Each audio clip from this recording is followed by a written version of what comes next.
Ladies and gentlemen, as we are ready to begin, I have a few housekeeping notes to make before we begin this program. Firstly, I would like to seek your cooperation in completing this ceremony. Please make sure your microphone is mute and turn on your camera throughout the event.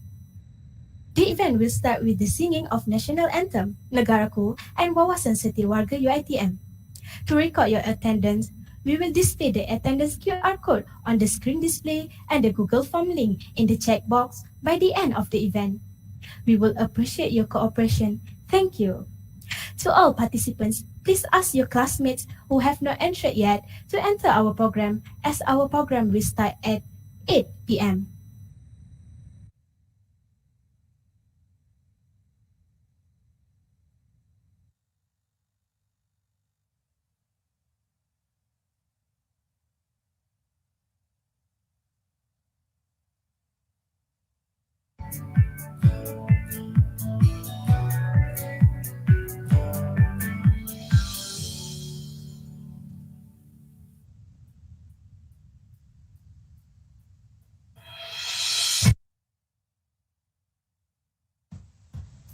Hello, Dr. Noliana. Assalamualaikum, Dr. Noliana. Waalaikumsalam. How are you? Good. All right, that's glad. So we will begin our program around 8 p.m. So we will wait Alright. until that time. No worries. All right.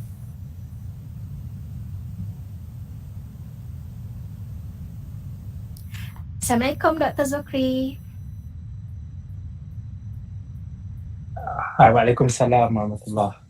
Assalamualaikum, Dr. Zakri. How are you? Waalaikumsalam. I'm good. Thank you. Thank you for the invitation. Now, let me just set this up on my background. All right, sure. Okay, take your time, Doctor.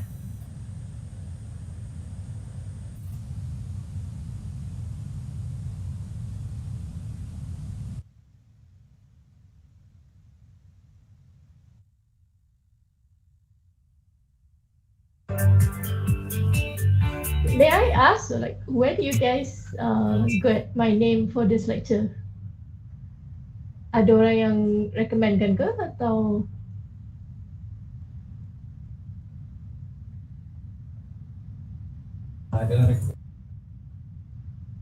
Oh iya, gue dulu. Hi, Dr. Nilana. Hi. I've been watching a webinar for partners in recovery that explains about the new Southern policy. ISIS punya workshop last year. Yeah. Yes, Okay. yes.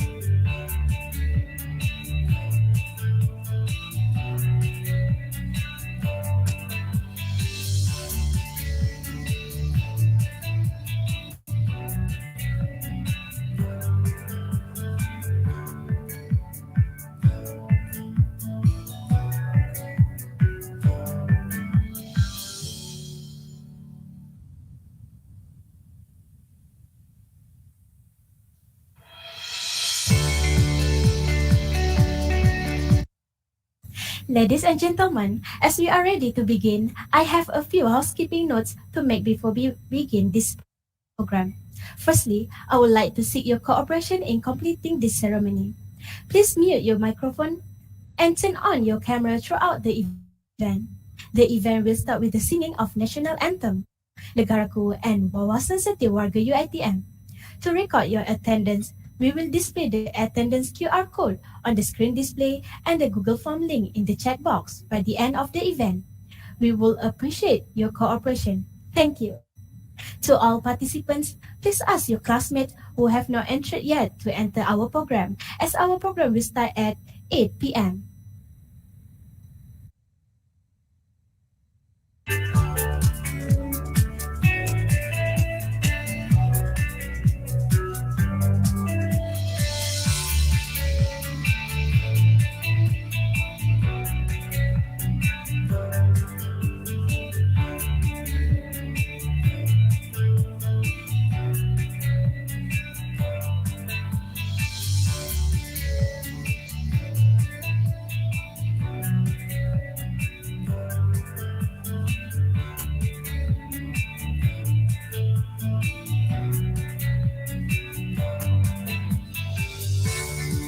All right. I think I might need some help. I've been trying to figure out how to change the background, but apparently I'm still failing. So if you can help me, that would be really much appreciated. All right, sure. Did you download the background? So Yes, I've downloaded the background. All right. So firstly, you need to click the setting button. Mhm. You see the more options, and you Yes. click on the apply visual effects. Okay, so when I click those three buttons, Yes. and there's a settings at the bottom of it, and I click settings and go to video, shall I? No, babe, you don't Uh, need to go that far. Just click on the three buttons and apply visual effects. Yes, apply the There should be visual an option. effects. You don't need to go to setting. It doesn't it doesn't have that. You don't have apply visual effects on your No. options. Okay, apply visual effect. Okay. Yeah. Yes. Perfect, Before the perfect. setting. Yeah. Okay. That should give you a screen on the right. Yeah, I should be having that already on my desktop. I just need to.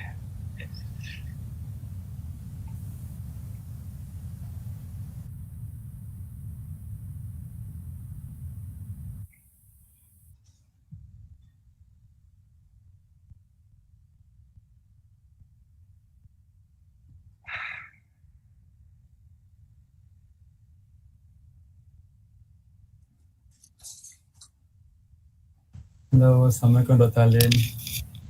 Salam. Okay, selamat malam semua. Malam. Waalaikumsalam, Saya Syam. Waalaikumsalam, saya Syam. Is there any problem, Dr. Zulkifli?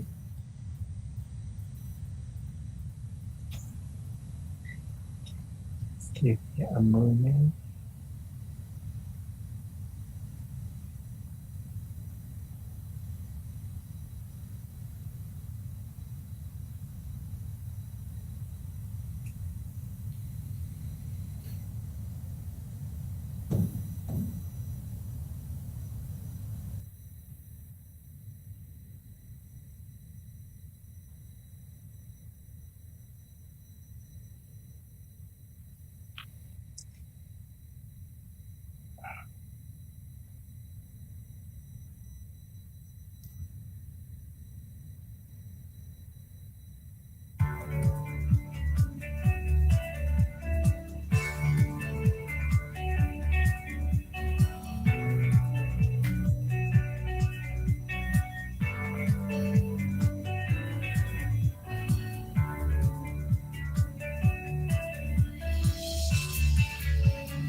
Assalamualaikum Dr. Zukri.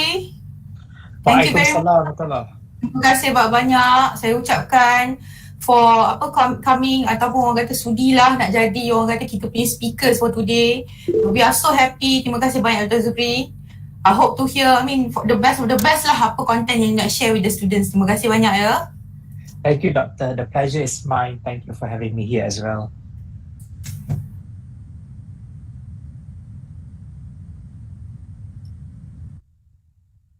Assalamualaikum, Dr. Man. Waalaikumsalam. Cayok. Alright, how are you, Dr. Mel? Fine, Alhamdulillah. Alhamdulillah. Alright, so we will start our program at 8 p.m. Alright.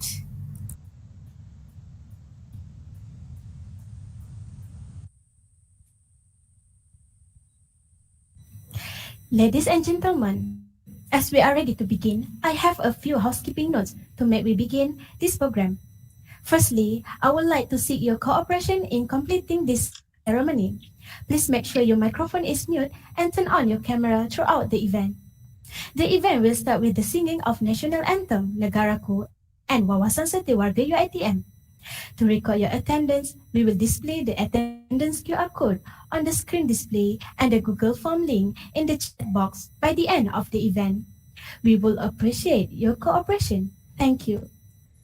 To all participants, Please ask your classmates who have not entered yet to enter our program, as our program will start at 8 p.m. Ladies and gentlemen, the national anthem Negaraku and Wawasan Setia Warga UiTM.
Bismillahirrahmanirrahim. Assalamualaikum warahmatullahi wabarakatuh. Our honorable speaker, Dr. Zokri Idris, Chief Executive Officer, Policy and Economic Affairs Center of Malaysia Foundation, PEACE, and Dr. Noliana binti Kamaruddin, Deputy Executive Director, Academic and Student Affairs and Asia Europe Institute for University Malaya. Our honorable guest, Dr. Muhammad Halim bin Mahfud, Assistant Director, UiTM Cawangan Melaka Campus Bandaraya Melaka, Dr. Nur Melissa binti Muhammad Faizalwi, Program Advisor of the New Southern Policy Plus Make the Grade webinar. Lecturers, committee members, and all beloved participants. Assalamualaikum, salam sejahtera, and salam UiTM di hatiku. Welcome to the webinar, The New Southern Policy Plus Make the Grade. I am Izzat Imani bin Muhammad Jamri and Noliana binti Abu Hassan will be your MCs for today. To begin our journey with blessings and protection, I would like to invite Amirul Iqmal Afif bin Mahmud Munir to lead the Dua recitation. Please welcome.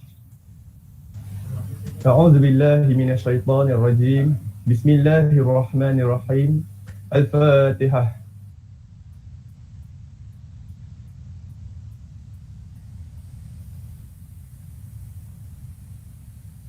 Bismillahirrahmanirrahim. Alhamdulillahi Rabbil Alamin.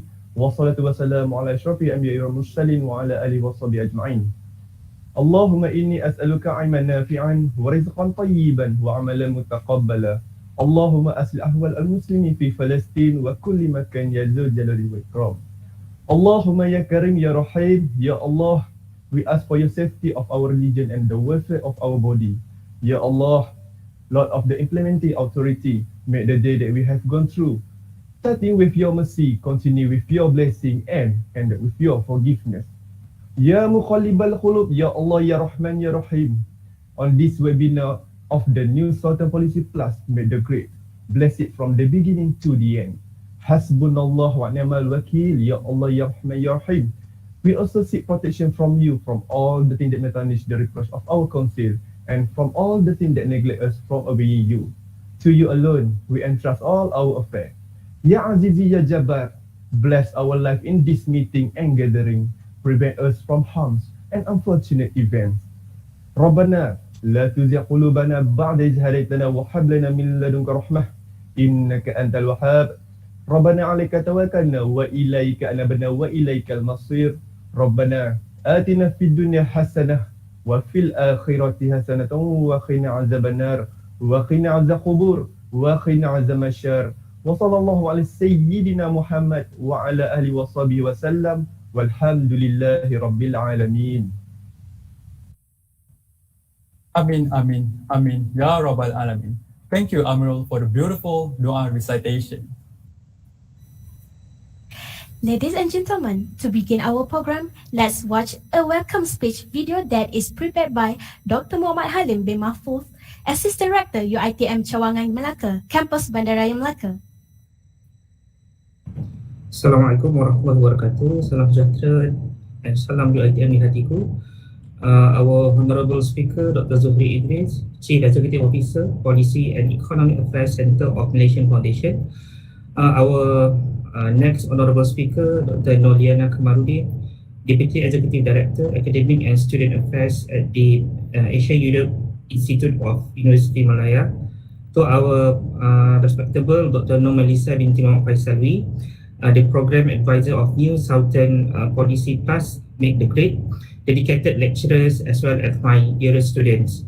Okay, Alhamdulillah, with Allah blessing and mercy, we could gather virtually on this Google Meet to participate in the webinar, The New Southern Policy Plus, Make the Great.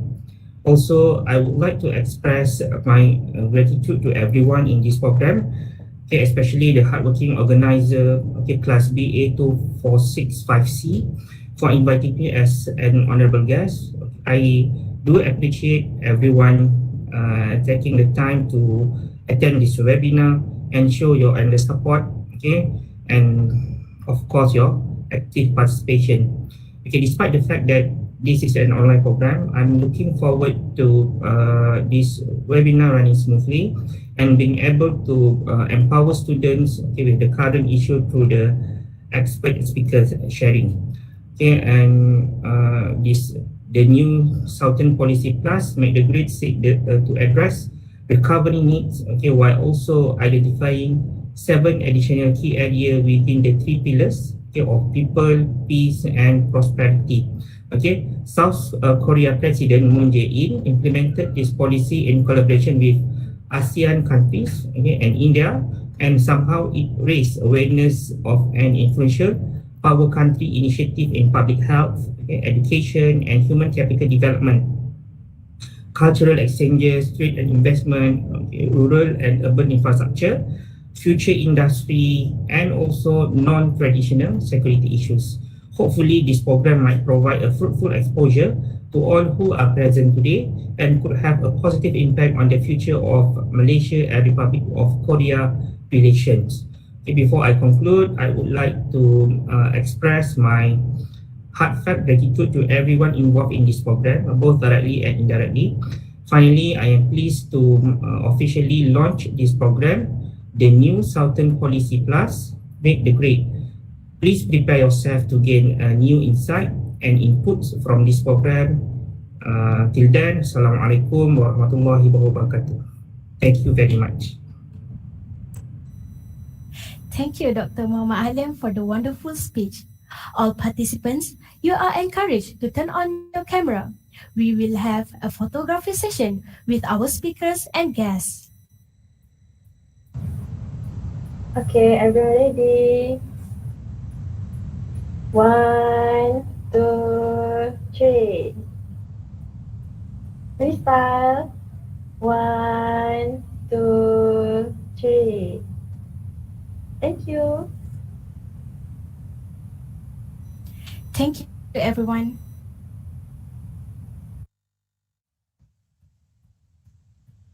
Before we proceed with our main agenda, let's enjoy our montage video that has been prepared by the Multimedia and Publicity Bureau. Presented his new Southern Policy Plus. President Moon Jae-in presented his new Southern Policy Plus. Announced the new Southern Policy Plus.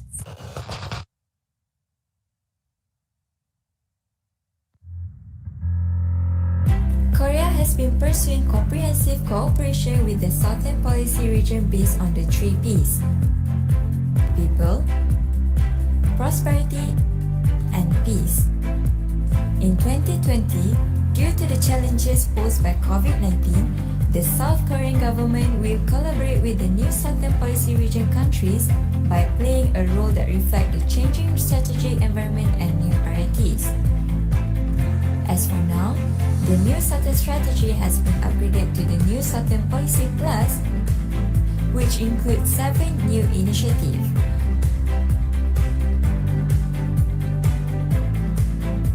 Stay until the end of our program to discover more about the new Southern Policy Plus from our speakers.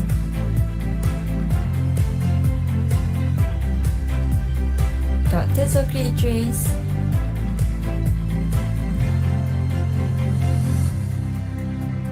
Dr. Nurliana Kamarudin. Stay tuned.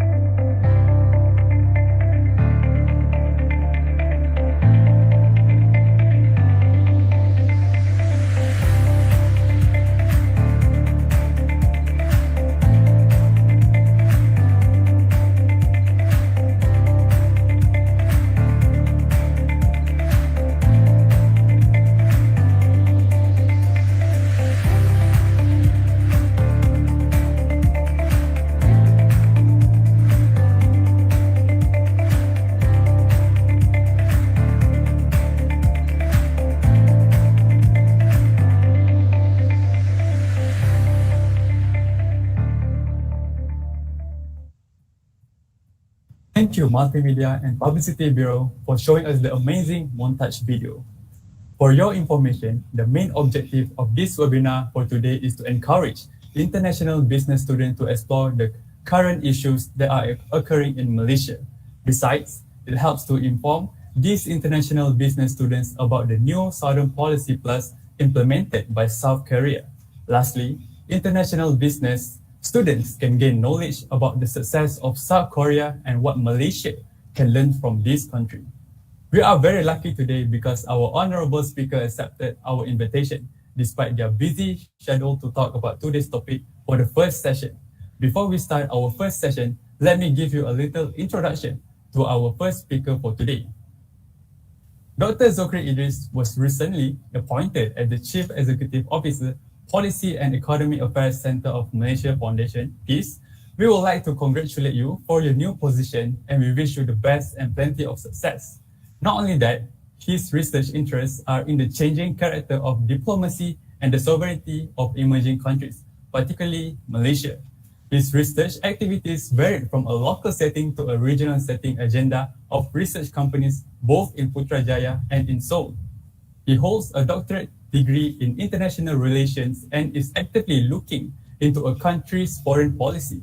Dr. Zokri Idris also received his Doctor of Philosophy PhD from International Relations, Peace and Security at Korea University Graduate School of International Studies in 2016.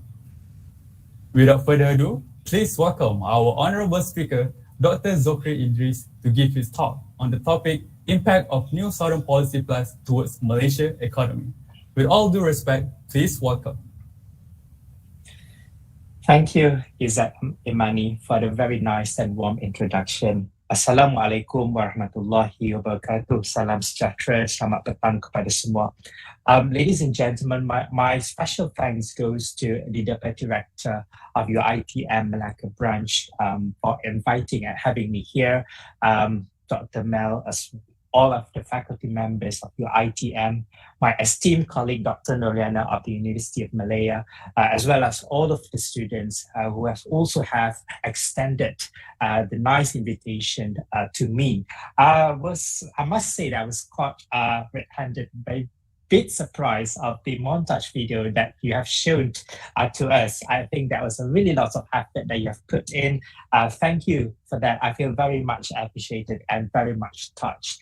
Ladies and gentlemen, before I go further into the research today, as well as the discussion of the topic, let me tell you and let me just make a few remarks on the importance of the New Southern Policy and why we should actually have to know a little bit of this policy. Now, the first remark that I would like to make is that we are seeing the emergence of a middle powermanship of South Korea.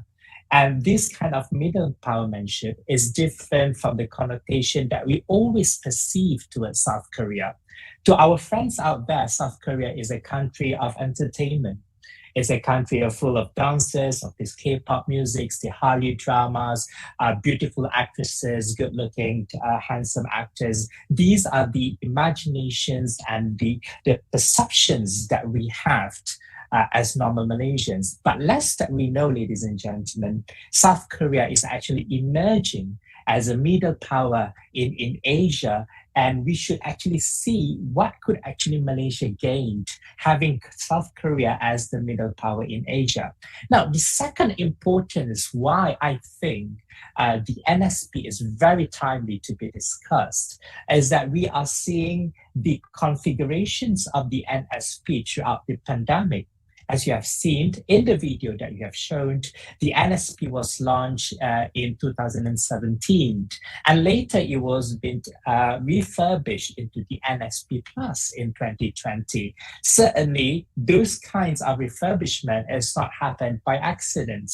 In 2020 itself, not only Malaysia, not only me who got COVID, I'm sure that all of you, most of you, unfortunate or rather fortunate enough to contract with COVID, has made the political landscape in a particular country as well as in the region changing. Therefore, there is a need for the South Korea to revamp the 2017 NSP into a 2020 NSP Plus. And later we will see what actually has triggered to these kinds of refurbishment.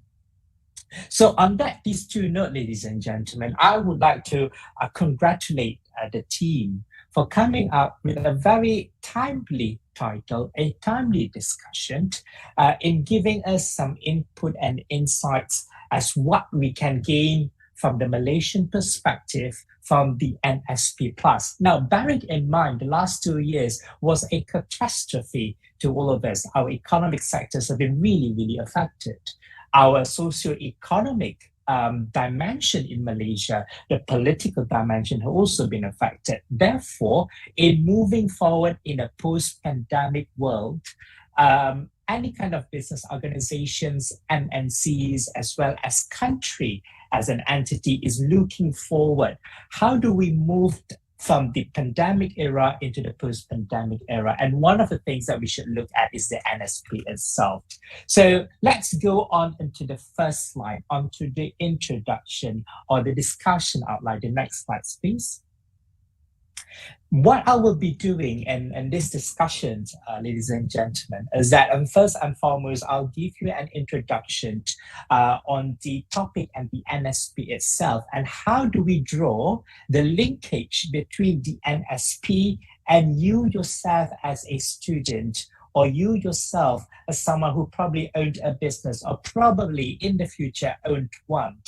And we will see what kinds of factors and divergence that we'll be looking at. And then we'll look into some data and statistics of the Malaysia-Korea trade relations even before NSP was established in 2017. Now, we should all know by now that Malaysia and South Korea had established a diplomatic relations for a very long time ago. Korea gained its independence in 1954 when the Korean War ended, and Malaysia gained independence in 1957. So we relatively started at a similar point of time, or the divergence is not too much. And we established ourselves as developing countries in Asia, and certainly between South Korea and Malaysia, we share many areas of trade as well as economic sectors. And then I will look into the South Korea foreign policy in a glance to understand why NSP is established, why South Korea needs an NSP in 2017 and later needs to revamp the NSP Plus in 2020.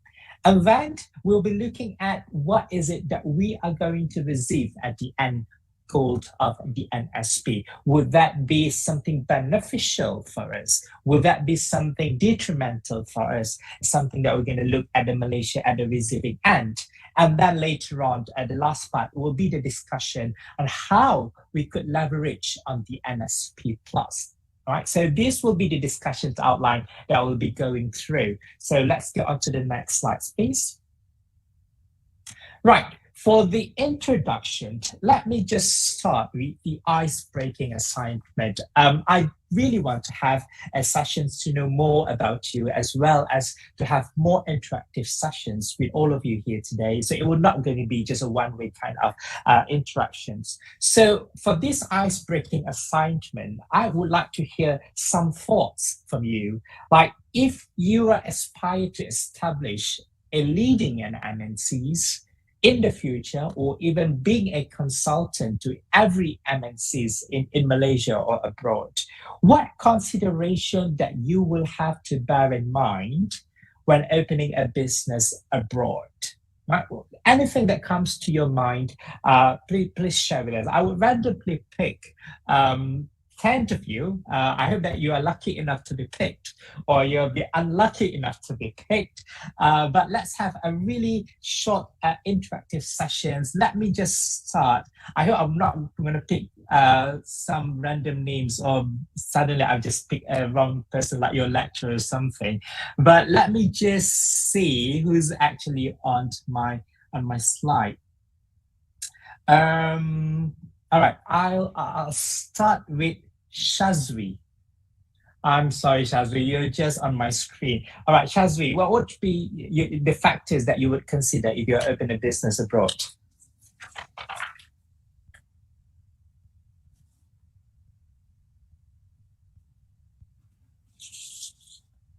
Are you on mute, or are you not prepared to talk? Yes, yes. Go on. I'm not sure, but can I pass it to Muhammad Syamil? That's a very nice strategy. All right, let's go to Muhammad Syamil. All right, Syamil, what would be your answers then? Hello, Assalamualaikum, Doctor.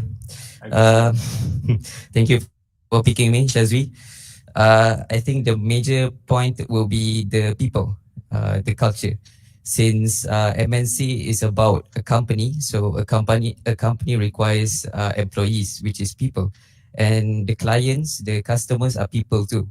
So when it's about people, I think from the book Daniel Tudor that I have read recently, I think there are two major points, just briefly, which is I would say firstly, the main important is we have to concern with the conglomerate, which is the, I'm sorry if I pronounce this term wrong, the chaebols, which is the rich conglomerate. I believe it's quite hard to penetrate if this rich conglomerate already monopolize the market. And secondly, I would say the people itself, they have this mindset of in Korea, which is the Uriga, which is or Urinan, which is the we culture. So since South Korea is a quite homogeneous race, I think it's quite their mentality will always prioritize the South Korean. So yes, briefly and in conclusion, I would say the culture, the people is quite challenges. Therefore, this made my point that the people and the culture are the most important part. Thank you, Doctor. Thank you so much. Thank you so much for your thought. Right, can I have Nurul Izzati?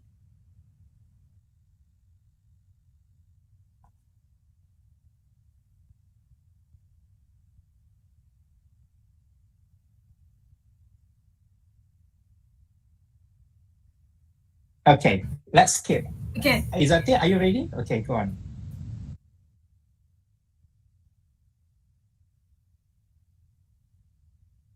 For me, it's like depends on economic factors, which we see on different countries. They have not all country will attract to not attractive for all companies. That depends on the economic on the country itself. Some market cannot afford the product that they sell, and they should refrain from entering those market. Whereas there may be some market which will readily accept a slightly different version of their existing product.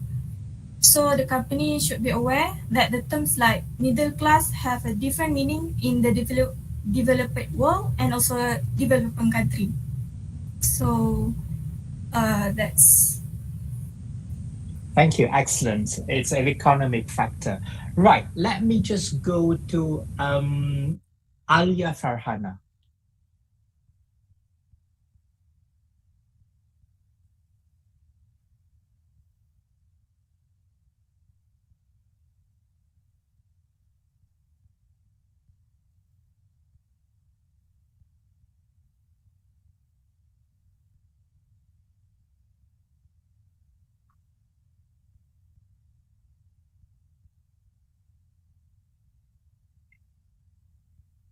Wait for a second.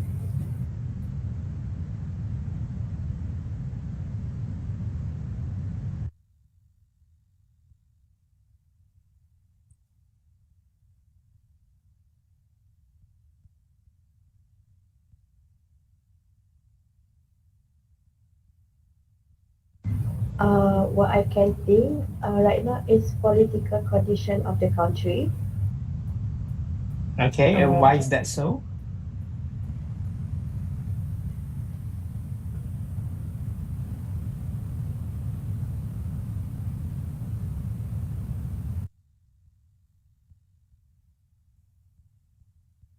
Because like for example, if political of the country is not great, such as have a corruption, because it will affect our business.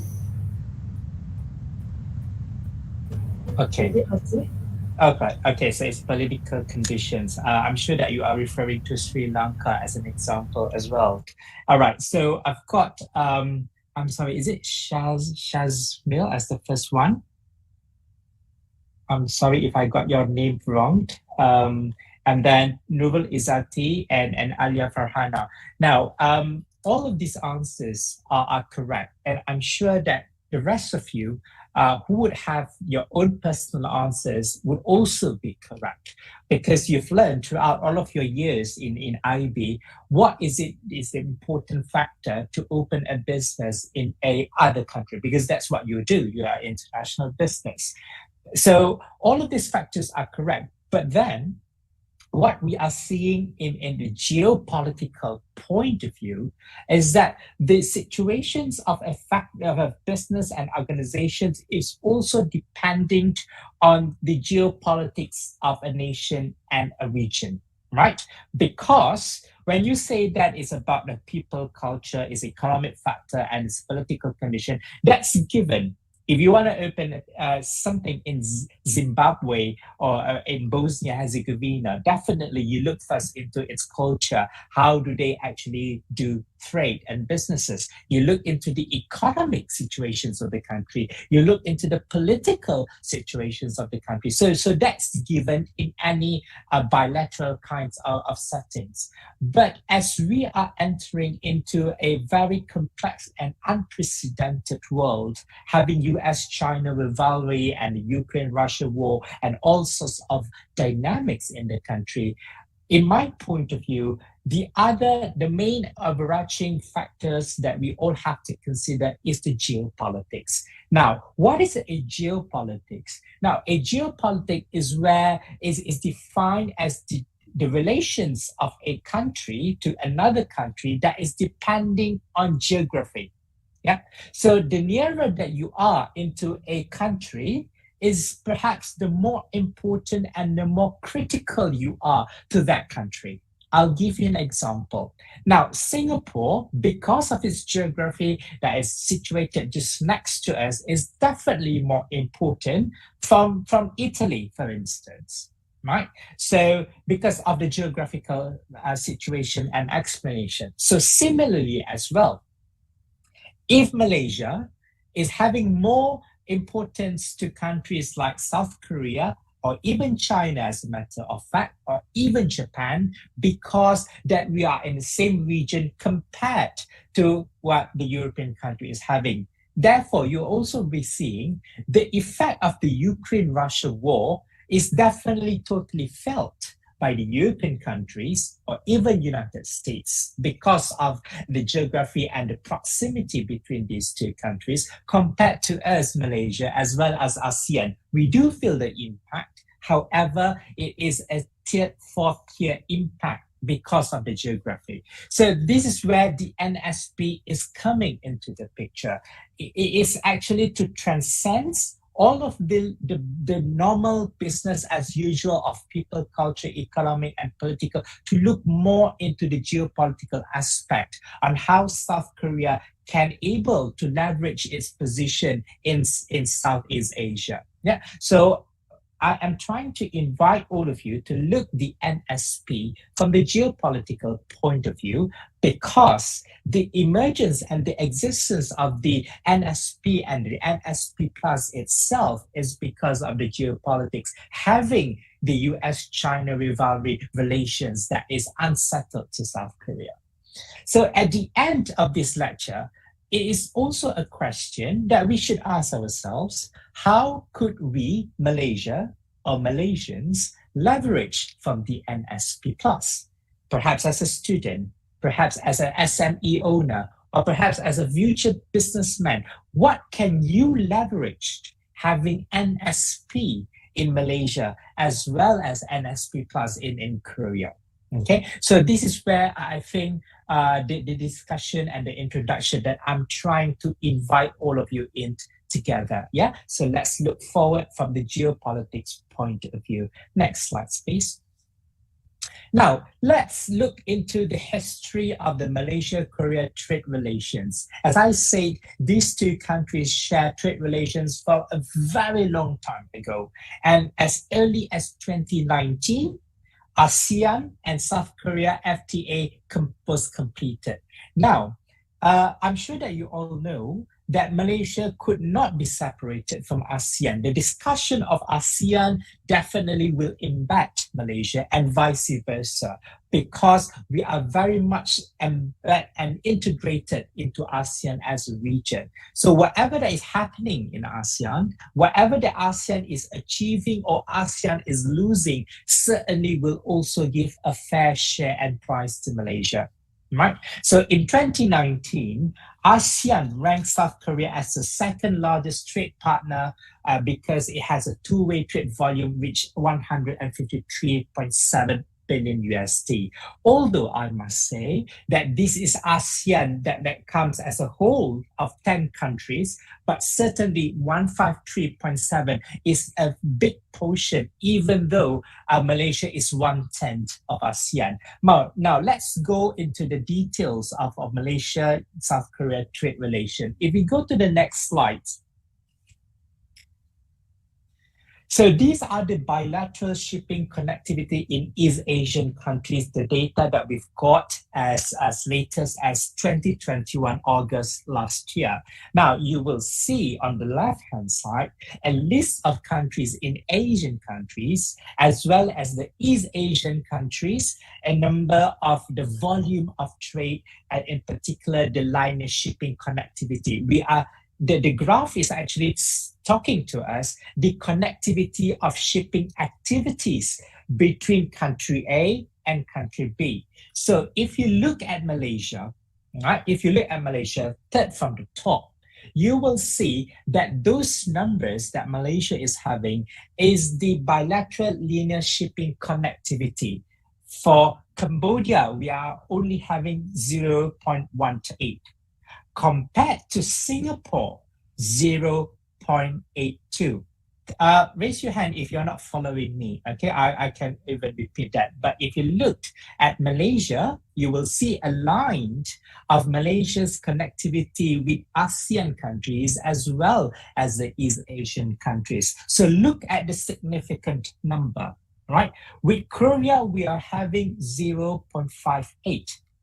That's quite big, because if you compare 0.18 with Cambodia and China as the highest in with Singapore 0.82, you will see that the trade volume with Korea is at the average. Okay, and if you see Korea itself, if you go to Korea, third from the bottom, you will see that the volume of trade with Korea and other countries is also relatively high. Especially Korea and China is at 0.93. That is actually high. In times of COVID, in times of the GVC is actually halted, in terms of where all these ports has been locked down. So 0.93 is quite an impressive number, right? So these are telling you that Malaysia and South Korea, all right, at 0.58 is actually considerable excellent in these 2 years. Are you guys following me? I'm just giving the interpretations of the graph, all right? You can ask me later if you need further explanation, but I'm just telling you the nature of the trade relations between Malaysia as well as South Korea. Now let's look into the next data. Next slides, please. Okay, so this is perhaps easier to understand. In fact, this is an old data. The latest was recorded in 2003. Of course, when we plotted in 1983 until 2003, that's about 20 years, we see the graph is actually increasing or going upward or projecting growth. All right. Certainly, there is some turbulence where in 1997 it fell down. Can someone tell me what happened in 1997? It's a recession, Doctor. It's a recession. Well done. Or we call it as the ASEAN financial crisis, where it started in South Korea. The speculations of currency has actually had a domino effect from Korea all the way to Indonesia and a bit to Malaysia. So that's why you are saying the trade is decreasing down. As well, if you see in 2000 and 2001, it's also decreasing. Can someone perhaps guess as why this is happening?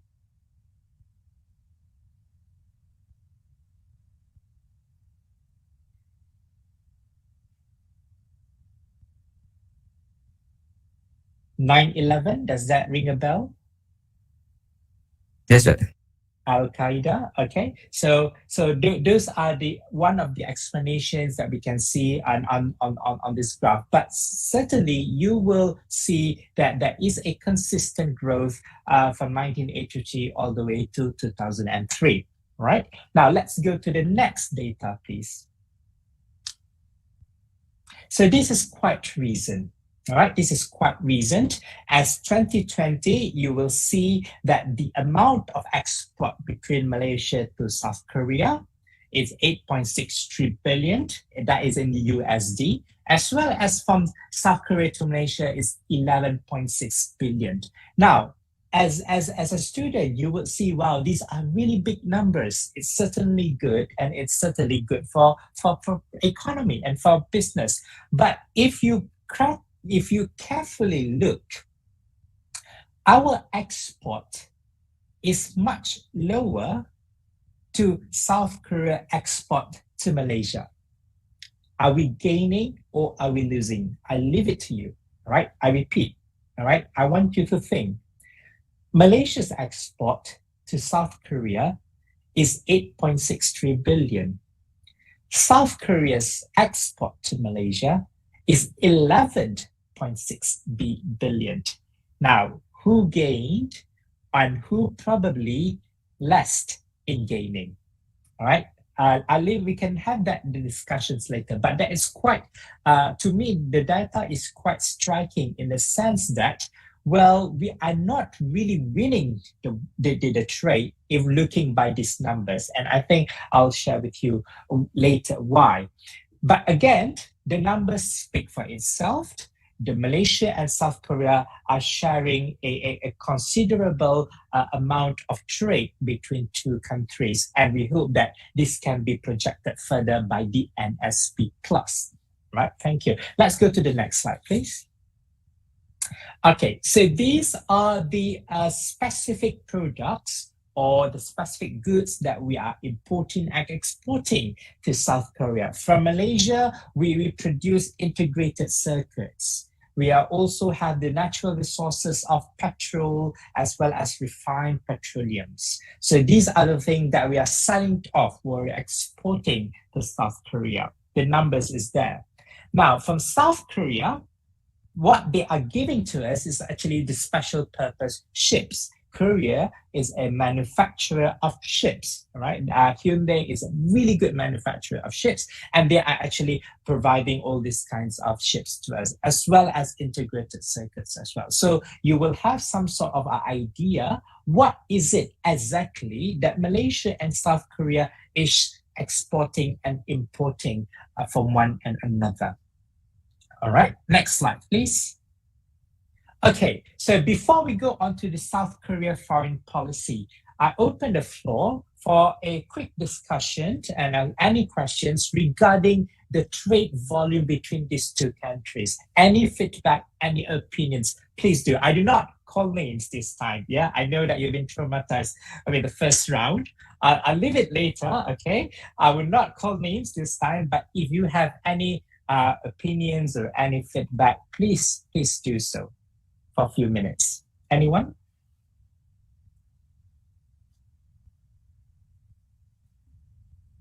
Doctor, it's just 2 cents of my opinion. I believe the phrase that they coined is the Hans River economic miracle, right? So, but the data shows here that it's somehow it seems that South Korea benefits more than Malaysia. Hence, there's quite a trade deficit between these two countries. So, would you say that should we be happy about this? Well done. Thank you.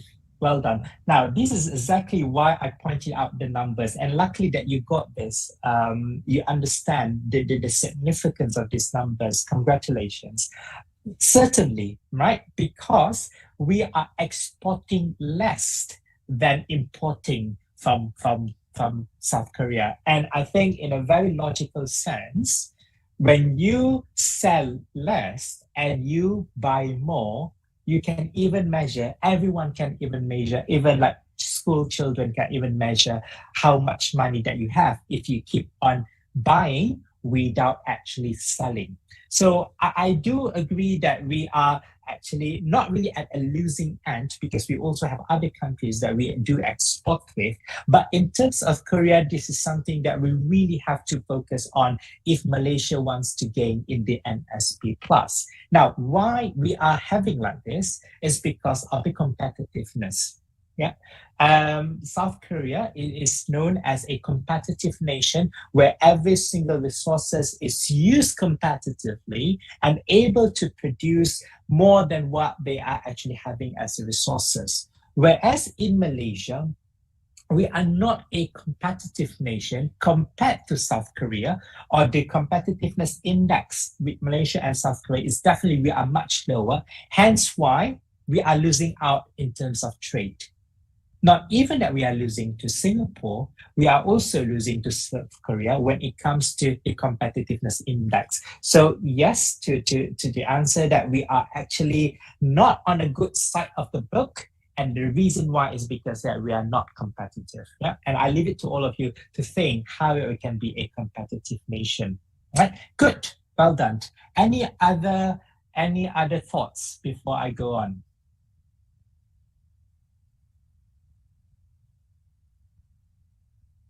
I must remember your name. You are Shamil Sharudin, right? Okay. All right. Thank you, Shamil. Okay, let's go on to the next part, which is the South Korea foreign policy in a glance. Now, on this part, I want to tell you and share with you why is the whole idea of the NSP in 2017 was created. As I said, it was in November 2017 that involves a whole of government approach. Now, this is very interesting to look at and to learn from South Korea.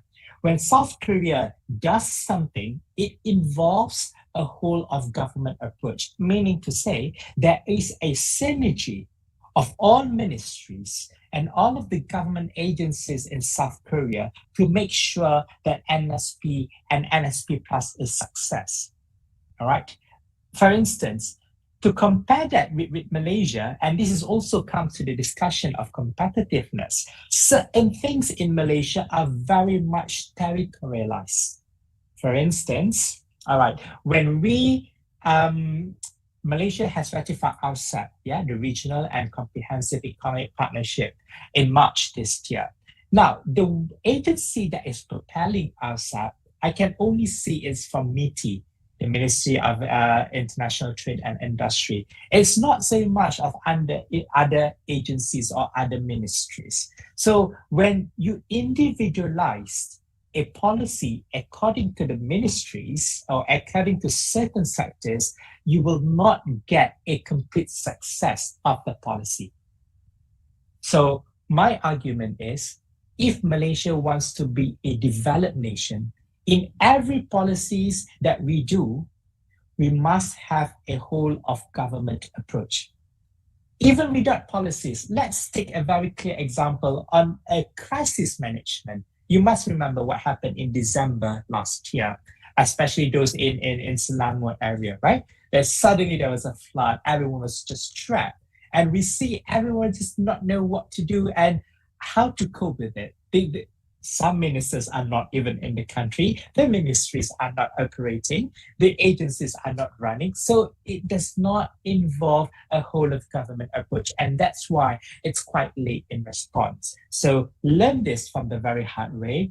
If Malaysia wants to be a developed nation, any policies, any kinds that you learn, dasar ekonomi baru, dasar pertanian negara, dasar keselamatan makanan dan security negara, dasar maritime, all these kinds of policies would only be a success if it involves a whole of government approach. Okay.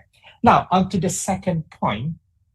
This is where a middle power ambition of South Korea vis-a-vis with hard, soft, and smart. I'll give you what is a hard, soft, and smart. Now, hard power is simply a power that is you coerce a state, coerce another nation with force, like the US. The US coerce, what is coerce in, it's more than memeras ugut. Dia memberikan satu tekanan secara keras untuk negara-negara lain mengikut telunjuk sesebuah negara. That is a hard power. Okay? So the influence is measured through the hard way, either by economic sanctions or by military sanctions. Now, soft power is by having an influence. All right, you will have a soft power if you can influence other country with some of your ideologies. Okay, you don't have to use military or economy. Whereas smart power is where you put things in strategy. All right, and in fact, smart power, not many countries would have smart power. But the NSP is a manifestation of a middle power ambition of South Korea. What is a middle power? Now, we have to get the definitions right. Now, the middle power, of course, there are many definitions of middle power, but what I can briefly explain to you, middle power is actually a power in a middle that can balance other countries, and this middle power is in between. Okay, maksudnya apa? Alright, middle power ni dia ada kuasa untuk mempengaruhi, menjadi jalan tengah antara negara-negara di sekeliling. Okay, it has its own influential aspect to balance between the big powers like the US and the China and Russia or India, as well with the other non-developing powers like Malaysia, Cambodia, Laos. So Korea wants to play that part. The what do you call it? Orang kata the hedging kinds of game. Alright. Dr. Zukri, is it the right word? Adakah kita cakap macam South Korea wanted to be a proxy? Is that the word? No, I don't think South Korea wants to be a proxy, but South Korea is becoming like a mediator, all right, between the big superpowers as well as the least developed countries or the least developed powers. Right? It wants to play as a mediator and a negotiator in balancing between these two. All right. So this is something very new, and that is why I think NSP comes into play, where it focuses on peace, people, and prosperity. These are the things that will connect people from the top tier countries as well as the lower tier country. And I think this is where South Korea wants to invest from 2017 as well as onwards. Okay. Now, then we see in 2023, Korea has given ODA, the official development assistance, to 6 of the Asian countries. Now, however, guys, the limitation of the Korean middle power ambition is that the NSP is absence of sensitive security and defense issue, because Korea does not want to talk about security and defense. Now, Korea is a very interesting country because it has an ally, all right, Rakan Sekutu, with the United States, at the same time situated just right to China. And you know that US and China is not in talking terms. I mean, they are talking, but they are not in good terms, yeah? So now that puts Korea in a very difficult situation.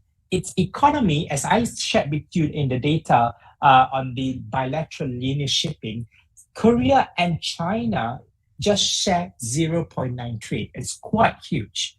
But then it could not trust China when it comes to security. Therefore, it has an alliance with the United States. But the limitations of the Korean middle power is that they cannot touch on the sensitive and security issue. And it's mostly confined to economic realm, and that it is very ambiguous when it comes to issues between US and China. Jadi, what we can see, Korea to NSP is also a trap of itself, because South Korea is sandwiched between US as an ally, as well as China as a giant economic superpower to South Korea. And these are the limitations of the middle power ambition that the NSP is actually trying to solve. Going on to the next slide, please. All right, so the NSP and the NSP Plus is that we are promoting P2P exchanges, people-to-people exchanges, where it comes to socio-cultural cooperation, seeking beneficial economic cooperation, and building a community that supports regional peace and security. So this is the original NSP in 2017. And in that NSP, it has these 3 elements, right? Economic diversification. Why? I will explain later in the slides later. They need diplomatic rebalancing as well as regional cooperations. All right, so this is the NSP. But if we look into NSP Plus, going on to the next slide, these are the narrowed and detailed what is it that South Korea wants to achieve. And if you carefully look at all of these 7 criteria of NSP+, these are emerging situations that rise from COVID-19. The impact, all right, of COVID-19 that South Korea foresee that happens in the world, as well as the failure of the middle powermanship that Korea has projected in 2017. President Moon, I wouldn't call it rebranded, but adding more volume and more flavor to NSP that comes to the NSP+. And I think all of these 7 criteria is more measurable. It's something not too controversial. It's something that is general and universal, and all countries probably can agree with it.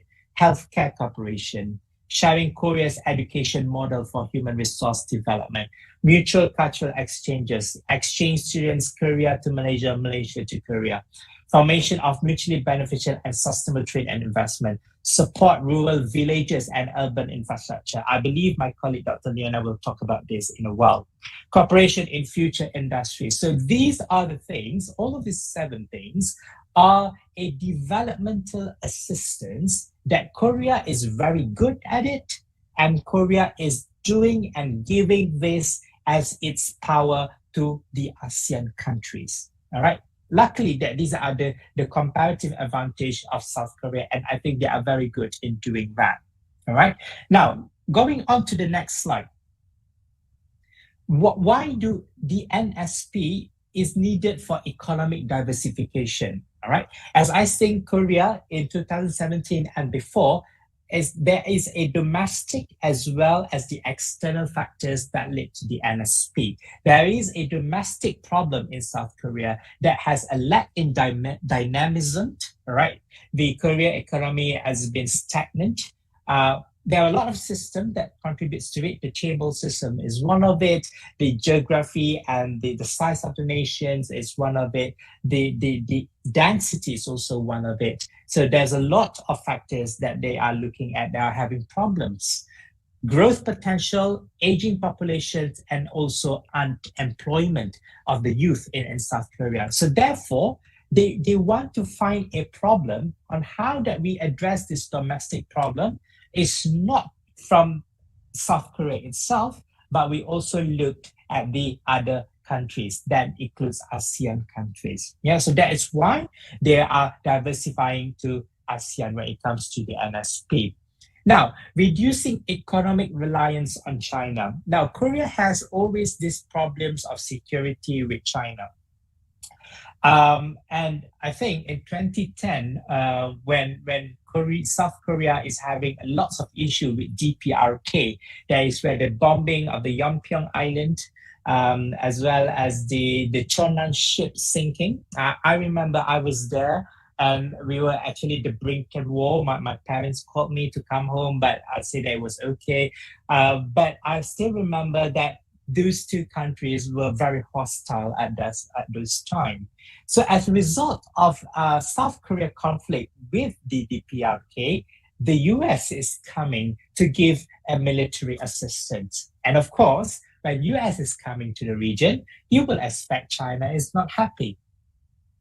And that is why when China imposed economic sanctions to Korea because of the military exercise with the United States, South Korean economy has been really, really impacted. So these are the drivers that urge South Korea to look into other alternatives. It cannot rely much on the US. It cannot also totally rely on China, but let's look at other potential, and that includes the Southeast Asia. Next slide, please. Diplomatic rebalancings. All right, now, why ASEAN? All right, of all places, why ASEAN? Why is it not the Arab Nations League, the African Union, or the EU? Again, we look at the geopolitics argument that I've put forward. ASEAN is closer to South Korea. It accommodates a very huge population of the region, and it has 10 countries. And ASEAN is one of the region that is free from inter-conflicts. I wouldn't say that it is free from conflicts at all, as we have seen in the Rohingya and the Myanmar issue, but international conflict in ASEAN is very much peaceful. All right, we are not into the brink of war. We are not into economic sanctions. We are not into like banning certain things within the ASEAN countries. So ASEAN is actually a very good strategy for South Korea to do this. Now, is this a hedging effort? What is actually hedging? All right, I would not give you the definitions of hedging, but let's try to play a game here. All right, I'll try to put the game very short. My next session, I should stop at 9:15 or 9:30. Is that? What time should I stop? It's on 9:25. 9:25. Okay, 10. We can play this game. All right, very quick. All right, tell me, who is the most intelligent people in this class? Give me two names. I would say It's okay. Shamil. Shamil, okay, Shamil. And who's the next one? I would say Ash. Israfil. Israfil. Israfil. Yeah. Okay, Shamil. Okay, so Shamil and Israfil. Okay, now, tell me also, what is the subject that Shamil is potentially can score the most?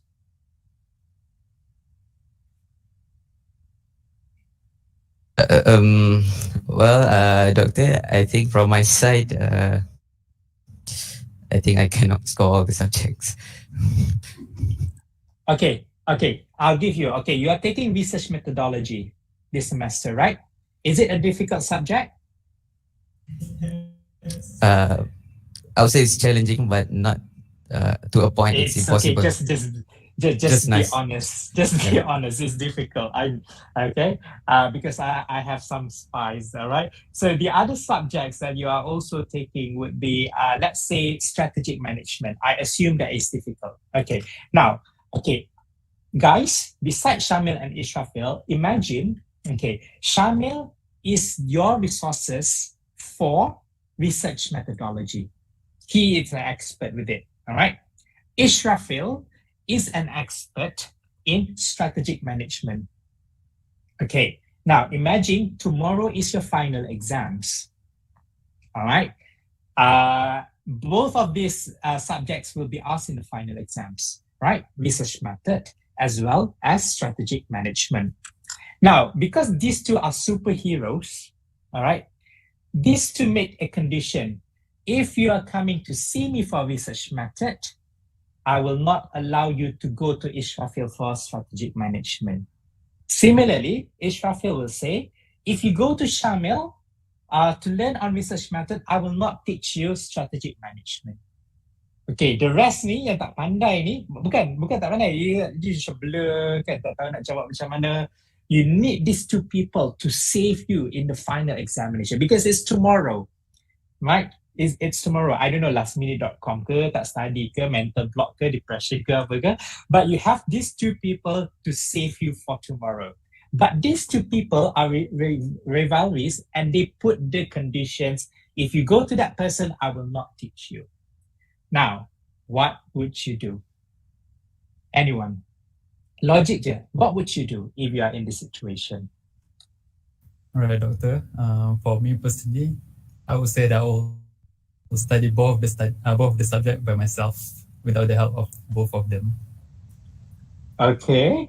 Even though macam you know that it is hard for you to cope with these two subjects in less than 24 hours.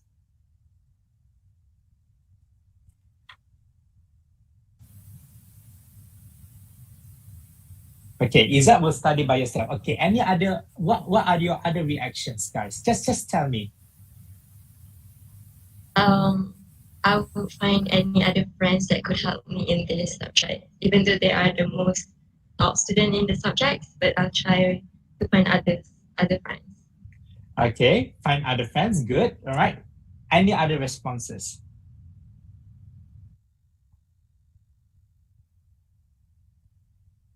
Doctor, this is from Ikmal. He has a bit laggy internet. He said that he will find like a middle person, maybe like Shasha, because she's good with everyone.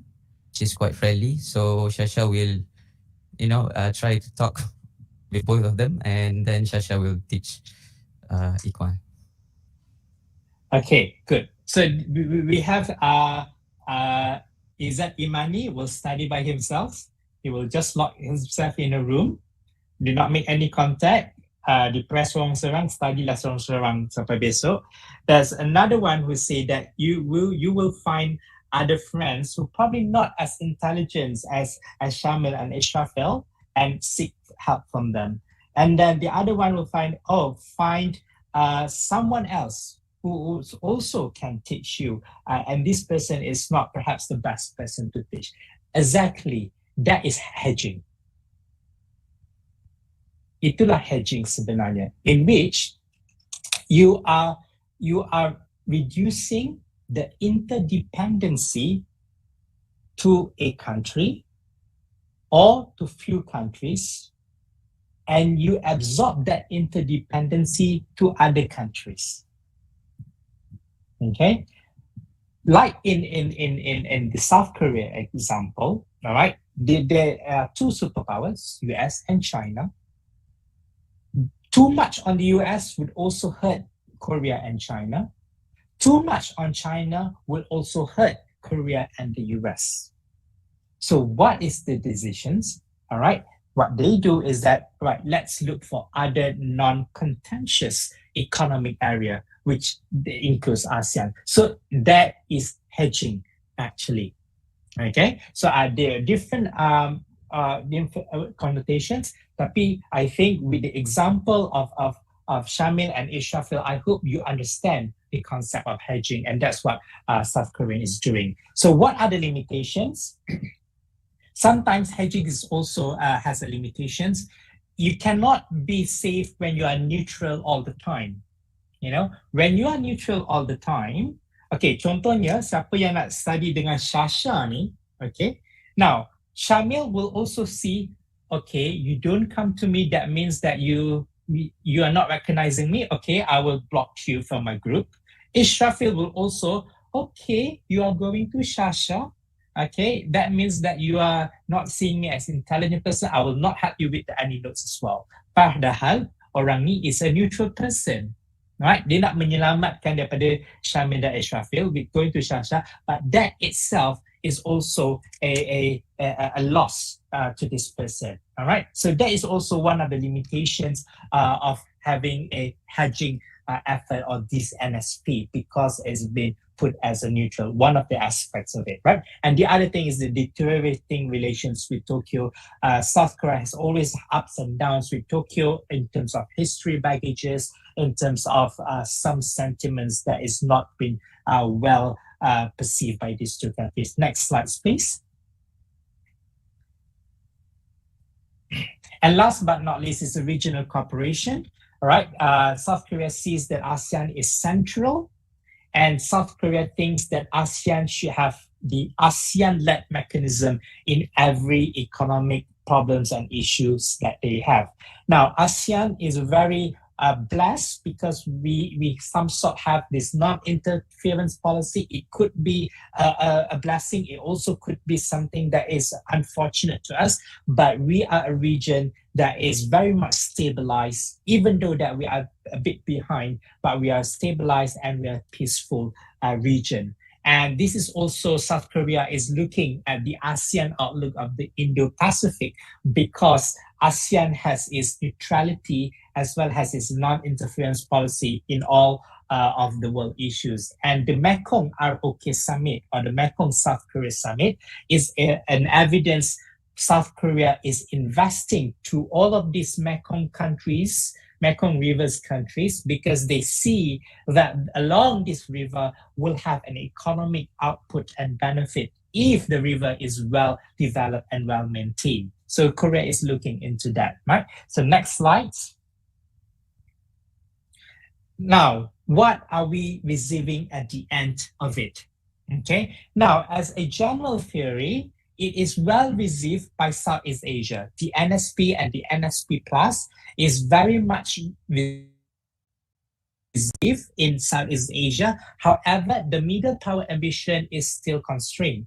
Now, because ASEAN pun, Malaysia as especially, we are also trapped between China and US because these two are our trading partners. So we really hope that Korea will emerge as a middle power to balance our interdependency between China and the US. But that is also not been fulfilled by South Korea because of the constraint that I've just shared. Now, secondly, is the development cooperation. Korea is very much focusing on development, not talking about the security. That's why in NSP Plus 7, all of this 7 criteria is all about development, healthcare, education, human resource, technology. So these are the development that South Korea wants to play a role to Malaysia and ASEAN countries. And last but not least is that the post-pandemic prospect, digitalization. South Korea is very much advanced in digitalization. And we've seen during the pandemic, I'm sure that you also have seen the utilizations of digitalization throughout the pandemic. Or even until now, we are using Zoom or Gmeet to have these kinds of webinar or lectures. So Korea is very much good in digitalizations, and that is why I think Malaysia should actually be receiving from South Korea. So again, how Malaysia will benefit from NSP Plus is that how Malaysia position itself in the development cooperation as well as the post-pandemic prospects. Okay, but at the time being, all right, my argument, my humble opinion is Malaysia only leverages on the trade that has been happening since 1960s, even until now. But we are not exploratory enough on the NSP Plus and NSP itself, how we can leverage as a nation. Kita masih ketinggalan dalam explore kelebihan-kelebihan NSP Plus ni di Malaysia. And that makes us very much not receive NSP Plus at a very maximum level. Okay, next slide. So my questions to you is that after I have explained that NSP Plus should be seen as a geopolitical point of view, is a reaction of South Korea to actually lessen the interdependence between US and China in terms of trade, and has identified ASEAN and Malaysia. The question is now, how could we leverage on NSP Plus? Or in a very simple word, as a business consultant, what would you advise to your clients if NSP Plus is coming to Malaysia?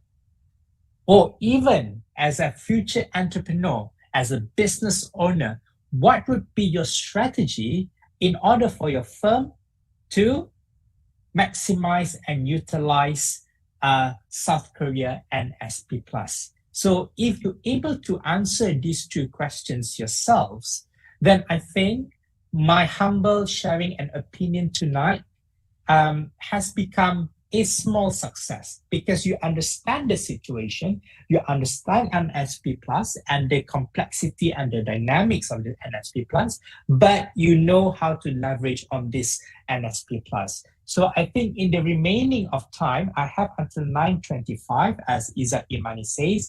I open the floor for any questions or any feedbacks and thoughts, or anything that you want to discuss based on the two questions that I've posted in the last slides. This is my last slides, I believe.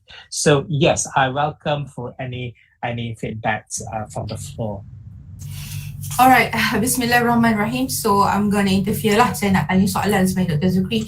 Thank you very much. Wow, what a great presentation. I think I feel like I'm a student learning balik negotiation, learning all the elements of international business, negotiation, trade, cross culture, you name it, everything. Okay, even my lecturers, my colleagues are in the webinar, and all of them were. We salute you on the presentation. Things that you share with us is really really interesting, and I hope my students, the students gain as much as possible dalam presentation sharing session dengan Dr. hari ini. I actually have two questions.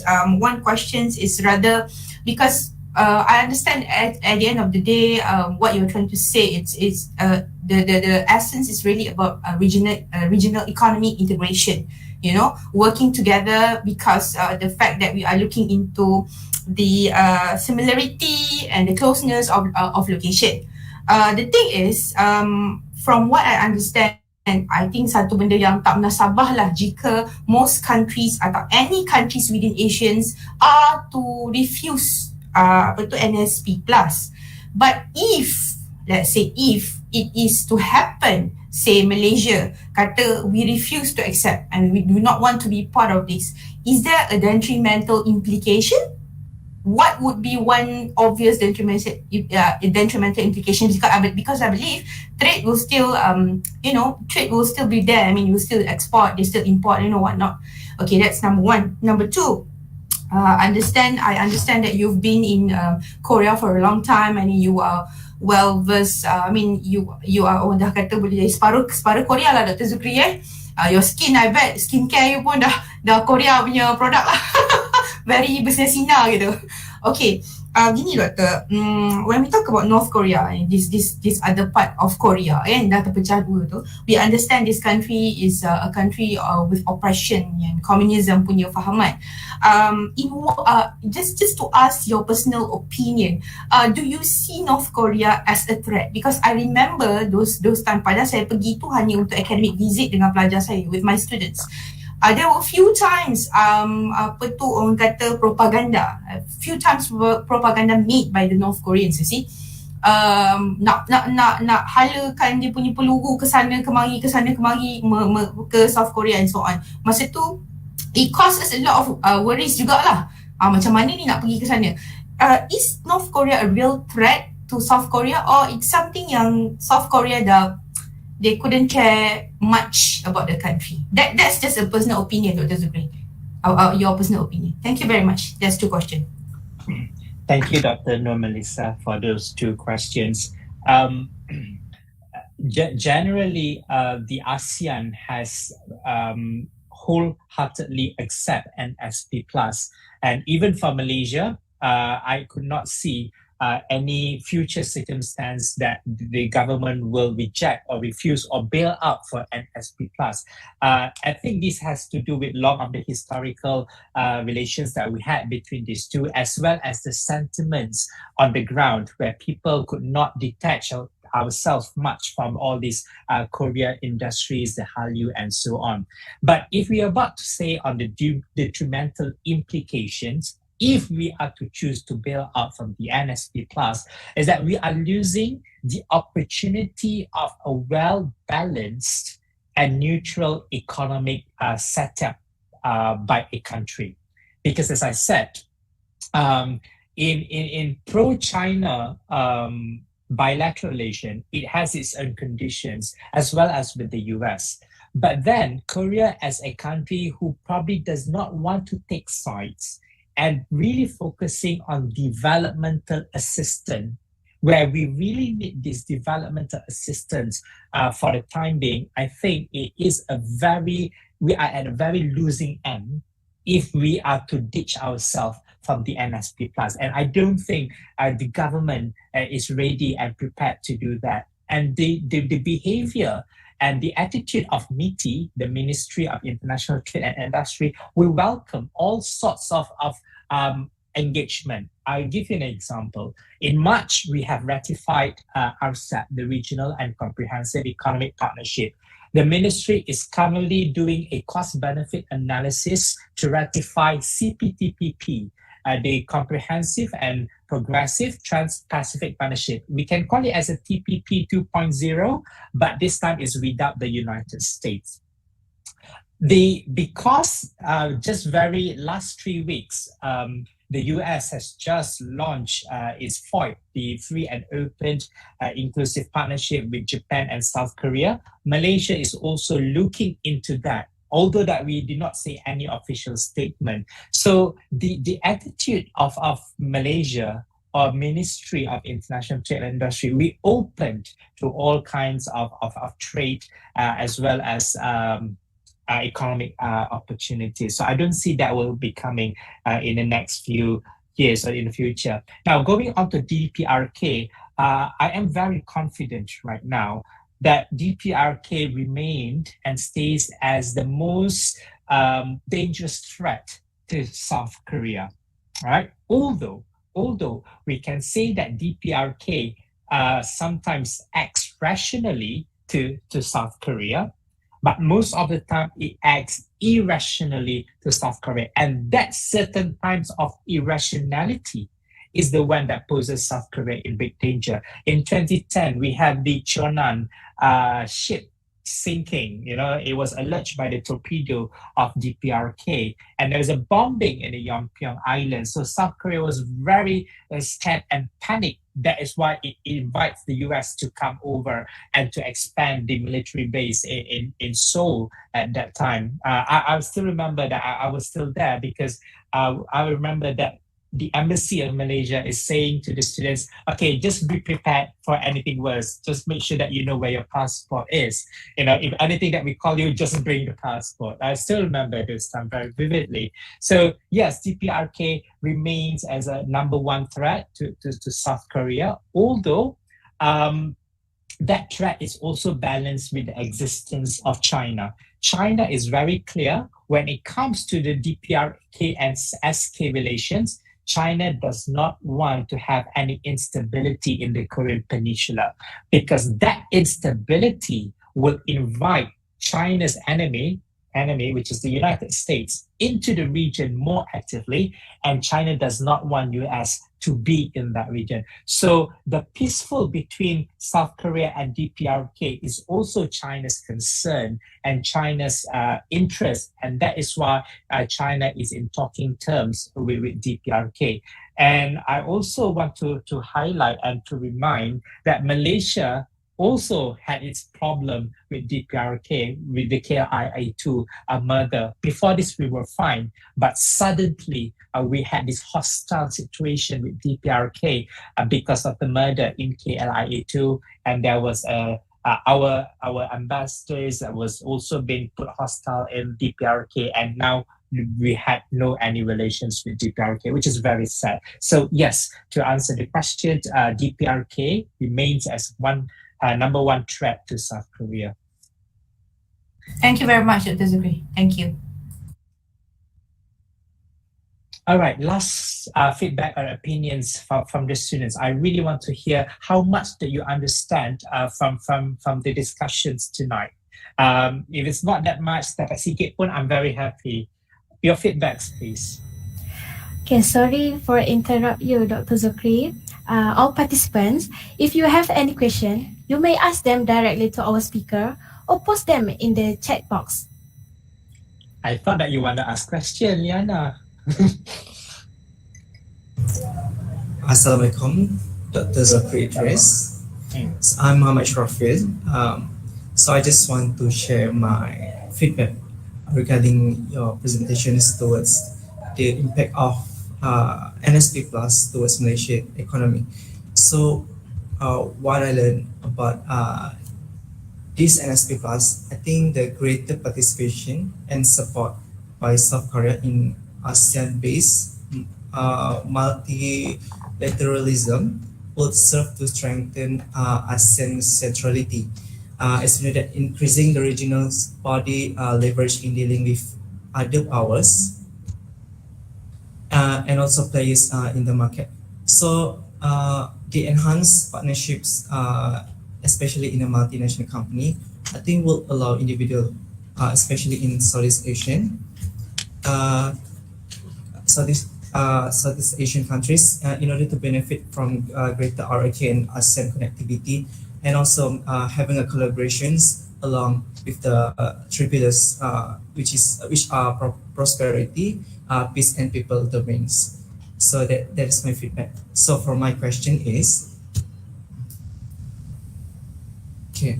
So I think in many countries, including South Korea, domestic politics are generally more receptive to pursue the economic and socio-cultural cooperations with other countries. So do you think that the results of the outcome from economic and socio-cultural cooperations will become more tangible than those from security and also strategic cooperations? So that is my questions for the discipline.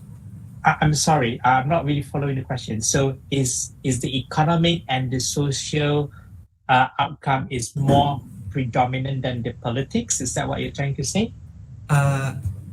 Yes, whether if the outcome from economic and socio-cultural cooperations become predominant than those from security and strategic cooperations? I would say that it's the other way around. But of course, this is a very contentious, depends on how you're looking at it. I think the security and political matters is actually predominant than the economic, social, culture, because first thing is that the Northeast Asia region is a very hotspot issue in ASEAN. Why is it a hotspot issue? Because we have China as the world superpower, as well as we have two of the US allies in China, which is Japan, as well as South Korea. So because of this, that the security is definitely something that South Korea has to be really, really careful about. Right? But if you look into ASEAN, all right, because our region is not highly securitized, we do not have a serious security issues in our region, apart from refugees, if you want to say that, refugees, apart from the transboundary haste climate. So these are not the traditional security in the region, but what ASEAN is really need of is actually economic and social cultural aspect, because we want to develop ourselves. We want to be a prosperous nation. Okay, so it depends where you're looking at. For South Korea, it is security and political alignment because where it is situated, but Malaysia and its neighboring country is more on towards the ESG. Right, I will stop there. I'll just very quickly to Muhammad Ikmal questions, then I'll pass the floor to the MC. Given that South Korea is one of the developed countries in terms of economy, what is Malaysia's economic plan to become a developed economy? All right, thank you, Ikmal. Now, the fact remains that South Korea is still being considered as a developing economy, although it has categorized itself in the OECD group. Yeah, but we still consider that as a developing economy. But Malaysia plan to become a developed country, I think it's actually a very long way to go. We have to look at various aspects. We have to look at the roots as well as the history of Malaysia. For once, I think Malaysia was on the right track when we had this vision of 2020 and how that we consistently projected the 7% growth of our GDP. But we have seen in the last decades that the 7% or even 6% GDP is not well meant. I know that you know the reasons are, I'm sure that you know it. It's just that you want me to say it. But all these reasons are valid reasons, yeah? Because to be a developed country, it is not just economy. It is not just the GDP. It is not just the civilization. It is just not a political situation, but it is actually a combinations and integrations of all aspects to be a developed nation. So I leave that to you, but it's still not too late to change whatever that we want to change. But again, before I close this session, I hope the last slide on the discussion part is something that you really have to focus if you really want to understand on the NSP. Yeah, focus on the 7 NSP Plus. What is it that we can leverage from this NSP Plus so that at the end of the day, we do gain as well. Our exports will be higher than the exports of South Korea to Malaysia. So back to you, Mr. MC. I am very much sorry I'm 4 minutes late, but I do enjoy the sessions with all of you today. Thank you, Dr. Noor. Thank you, all students, for having me here. I will stay until the end of the event today, and I'm very much excited to listen to my colleague, Dr. Noor Liana of University of Malaya, to proceed with the next round. So over to you. I think it's Izzat Imani, right? Your name, Mr. MC? Over to you, Izzat. Yes, that's correct. So, a special thanks to our speaker, Dr. Zokri Idris, for your insightful sharing on this topic. So basically, Doctor, we have a few more minutes time left for you. For the student, if you want to ask question, you can ask right now. Perhaps maybe Dr. Zokri can answer 1 or 2 more questions. Is it okay with you, Doctor? Sure. I'm very much okay. All right, nice. Okay, Assalamualaikum, Doctor. It's me again. But this question is not from me. It's from Hakim Siddiqui. He's just passed this question. So his question is, over the past years, Australia somehow has indirectly offended the French government when Australia involved in the AUKUS, Australia-UK-US agreement.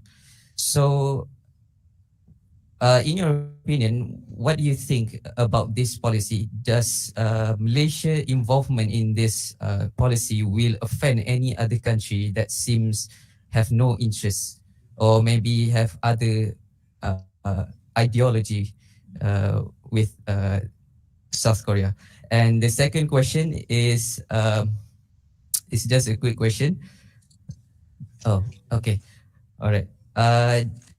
Do you agree that South Korea is a buffer state, means or maybe somehow a proxy for US to expand its influence rather than US is, sincerely taking interest in South Korea? Maybe US is just have its own agenda or propaganda to make sure to make South Korea as a buffer state, to make sure the influence of China communism and North Korea propaganda is not widely spread.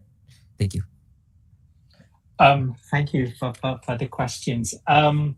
I disagree. Let me just go on to the most recent questions. I disagree that the US is making South Korea as a buffer zone. The fact remains that South Korea is an ally of the United States, in which what allies simply meant is that both of the countries will help each other when these two countries are in need. And that is why there are joint military exercises happening between South Korea as well as the United States. Second fact to say that why I disagree, there's also a US military base in South Korea. If it's a buffer state, you will not have a military base in a country. I'll pick an example. Syria, the Syrian war can be called as a proxy war because we have seen all of these big powers in the region, Iran, Russia, US, are contesting with each other, and they choose Russia to fight. So the concept of a buffer state is country A will not fight with country B at their own places, but they will fight with each other at country C. That is the concept of a buffer state. But I don't see that is happening in South Korea. All right. And moreover, I will also want to state from the South Korea's point of view, South Korea has always detached from taking sides. whenever they were asked to take sides. That is why NSP is being implemented, because Korea wants to show itself as a middle power. I am not going onto you 100%. I am also not going to you 100%, but I am a middle, and I'm also being the mediator with the low tier countries. So I would not have the opinion that the US is appointing or making Korea as a buffer state. However, we still need to study whether North Korea is a buffer state between China as well as South Korea and the US if something happens and broke out in DPRK. Now, on to the first questions on the AUKUS. I hope that this question is okay with all of you, because it's not about business, but it's more on political security.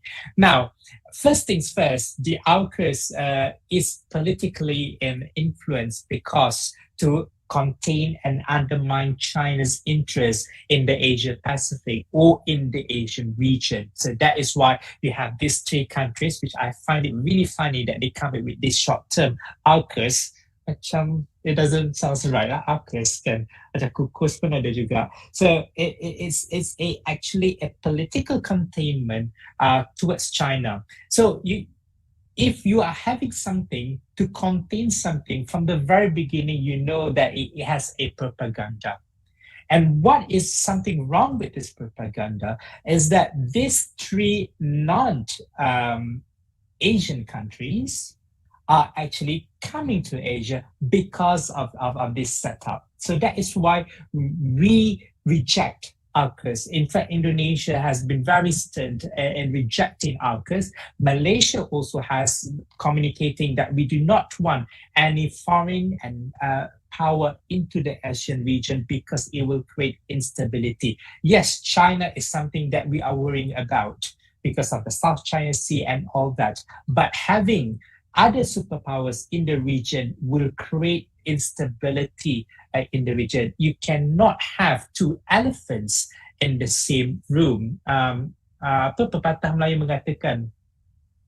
Apa gajah bergaduh, pelanduk mati di tengah-tengah. Something like that kan. Korang budak UiTM mesti tahu VM kan. So something like that. So you cannot have two elephants or more elephants in the same room because the deers and the small animals will die. And I think that is a very much similar analogy that we probably can draw with AUKUS. So not only French, but I think we are also not happy with that. Thank you.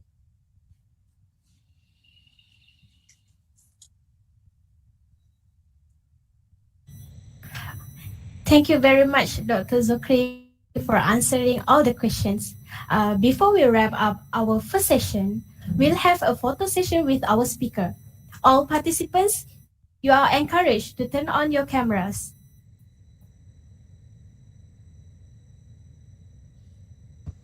Okay, everyone ready? 1, 2, 3. Freestyle. 1, 2, 3. Okay, thank you. Thank you very much, Dr. Zokri, for accepting our invitation and for sharing your knowledge and experience with us today. All of the information and knowledge we received today is very useful and beneficial to us. Once again, thank you, Dr. Zokri. Thank you, Doctor. To all participants, we will continue with our session 2 in just a moment. We hope that all participants will stay with us until the end of our program, as we have an exciting activity prepared for you guys. In the meantime, let's watch a special video performance that our committee has put together. 웃음은 가장 아름다운 보석입니다. 웃은 마음을 치료하는 보약입니다. 말소리는 달라도 웃음소리는 같고 생긴 것은 달라도 우는 모습은 같고 피부색은 달라도 웃음 색깔은 같습니다.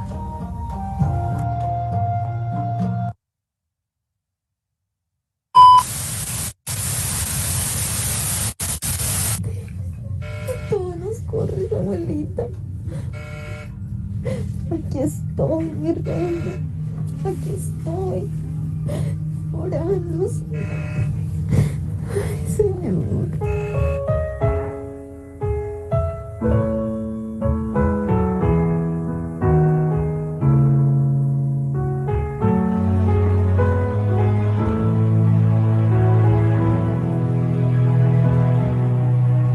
Saat ku sendiri, ku lihat foto dan video bersamamu yang telah lama ku simpan. Hancur hati ini melihat semua gambar diri yang tak bisa ku ulang kembali. Isong gandang chingwa 함께할 소망이 있다면 예전처럼 함께 웃을 수 있다면 잠시 동안이라도 제발 이루어지게 해주세요. 현실을 직시하지 못하는 게 아니에요. 그리울 뿐이에요.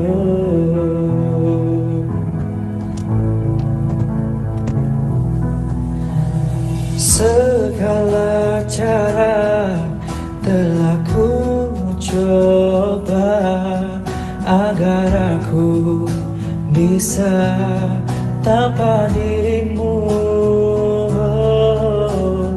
Namun semua berbeda, sulit untuk menghapus kenangan bersamamu. Isong gandang chingwa 함께할 수만 있다면 예전처럼 함께 웃을 수 있다면 잠시 동안이라도 제발 이루어지게 해주세요. 현실을 직시하지 못하는 게 아니에요. 그리울 뿐이에요.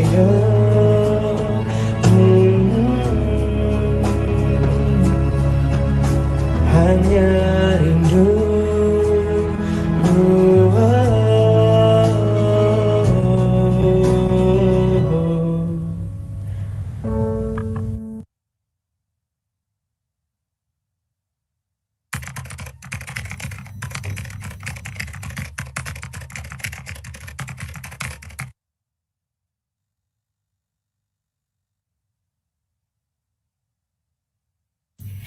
Thank you all for your patience while we waited for our second session. Ladies and gentlemen, without wasting more time, I would like to briefly introduce our speaker for second session. Dr. Noliana binti Kamarudin specialized in international security and development cooperation. Her PhD research focused on the state-led rural development programs of Malaysia and South Korea.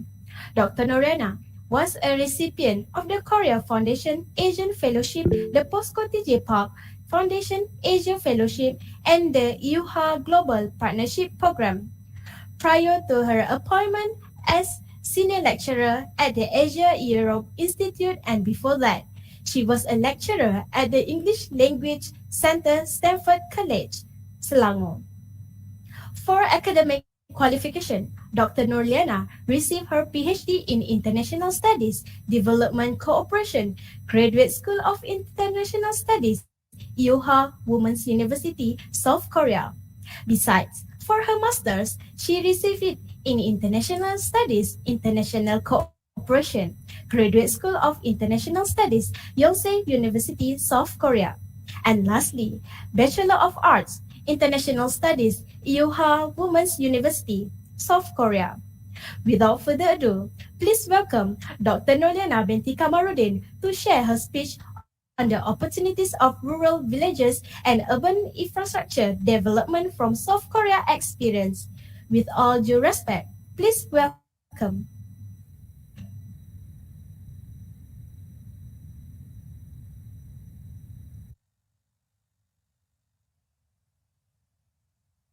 Okay, thank you so much to the MC, who is also coincidentally Nurliana. First of all, I'd like to thank everyone for the invitation and also need to comment on that lovely song. And of course, to Zokri, who is a longtime friend of mine. I was actually surprised that he was a second speaker that was invited. I thought it would be someone I didn't know. So we had a bit of fun talking about it earlier. But yeah, so as per what the OMC has said, I'll be talking about urban opportunities for rural villages and urban infrastructure development from a South Korea experience. So essentially, I'm going to focus more on what South Korea has gone through, particularly when they talk about rural development, because that was my research area. And also what South Korea is going forward on in terms of urban development. Because when we talk about urban development, it covers quite a lot too. It covers those that has already happened prior to the early 2000s and where we are going today when we talk about sustainable development, when we talk about new forms of urban megapolis, because South Korea is probably one of the things that South Korea experienced and quite uniquely to East Asian countries as a whole is the idea of hyper-urbanization. Areas where we are not talking about one or two cities, but we're talking a large connection of cities that creates large urban metropolis beyond the size of what we would see as small cities. Like for example, prior to this, we have in Malaysia when we have Kuala Lumpur, and then when you look at Klang Valley as a whole, right? So South Korea has several areas that are connected to this, but I'm getting ahead of myself. So as I said, I'm going to look at the rural development experience of South Korea, what they went through, particularly in the 1970s, when they really started making a change and started looking at a larger development and growth that goes beyond just the export.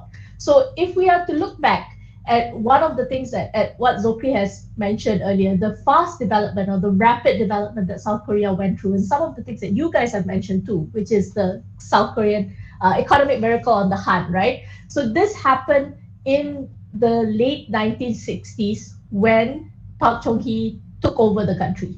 After a military coup, there was a switch towards trying to justify a military regime in order to create that justification with the local. There was a push towards development. So the economic development was all about creating economic opportunities, trying to move from small rural industries towards larger urban industries, creating manufacturing. So as Zokri has also pointed out about the building the competitiveness and using all prior or all possible resources, right? Because South Korea is a country that did not have a lot of natural resources. So trying to utilize every capacity that they had made a focus towards urbanization and economic development. Now, one of the things that happened then was that there was a large growth in urban areas. There was a large shift towards manufacturing. Countries, the country that used to focus on small rural economies, on agriculture, was now shifting towards export-oriented build. So one of the things that happened was that urban and rural equity began to fall. So there was a lot of, began to rise, sorry, not fall, began to rise, right? And there was a large discrepancy